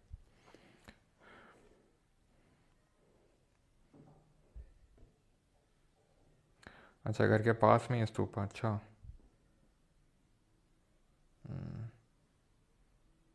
अब लेवल आसान करके तुमसे हम पूछ सकते थे पहले तीर्थंकर कौन है, 24वें कौन है, 23वें कौन है, कौन सिंबल है, जब नहीं याद। अब वो क्वेश्चन थोड़े से ओल्ड एज होने लगे, जब बढ़िया क्वेश्चन आ रहे हैं तो बढ़िया वाले ही करवाएंगे। अब ये क्वेश्चन हम नहीं करवाएंगे ना, क्योंकि बेसिक से क्वेश्चन है। जैन टेम्पल पट्टाडकली हम देखेंगे, चालुक्याज ने बनवाया है, लेकिन अभी पढ़े नहीं है इसको। Makkhali Gosala was the prominent teacher of this sect. Ajivika, yes.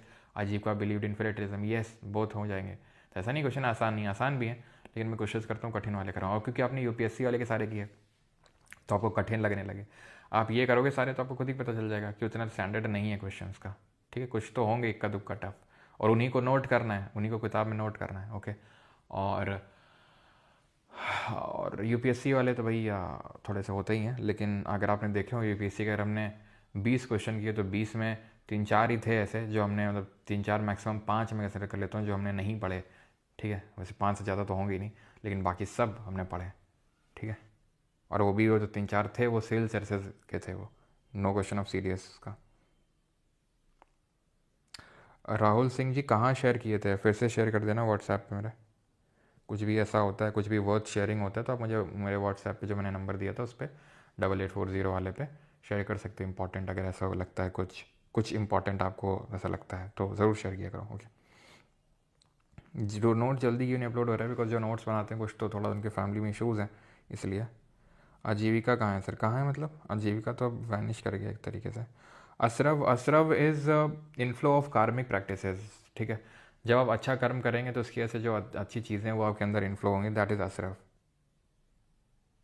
Okay, मिलते हैं कल। कल शुरू करेंगे महाजनपद, यानी कि हमने वैदिक धर्म के बारे में पढ़ा था, उसका हिटोडॉक्स स्कूल ऑफ थॉट पढ़ा। आगे टाइम लाइन में हम अभी आगे नहीं बढ़े थे, जहाँ कल थे वहीं आज भी थे टाइम लाइन में, तभी कोई पॉटरी वॉटरी मैंने आपको नहीं पढ़ाई आज। टाइम पीरियड ऑलमोस्ट वही था। अब हम आगे बढ़ेंगे महाजनपद में, ठीक है, कल। Alright, thank you. आज तो सिर्फ उन्होंने धर्म पढ़े हैं। चलो आगे बढ़ते हैं और लेक्चर ख़त्म करते हैं। भैया कहाँ गया वो, चलो।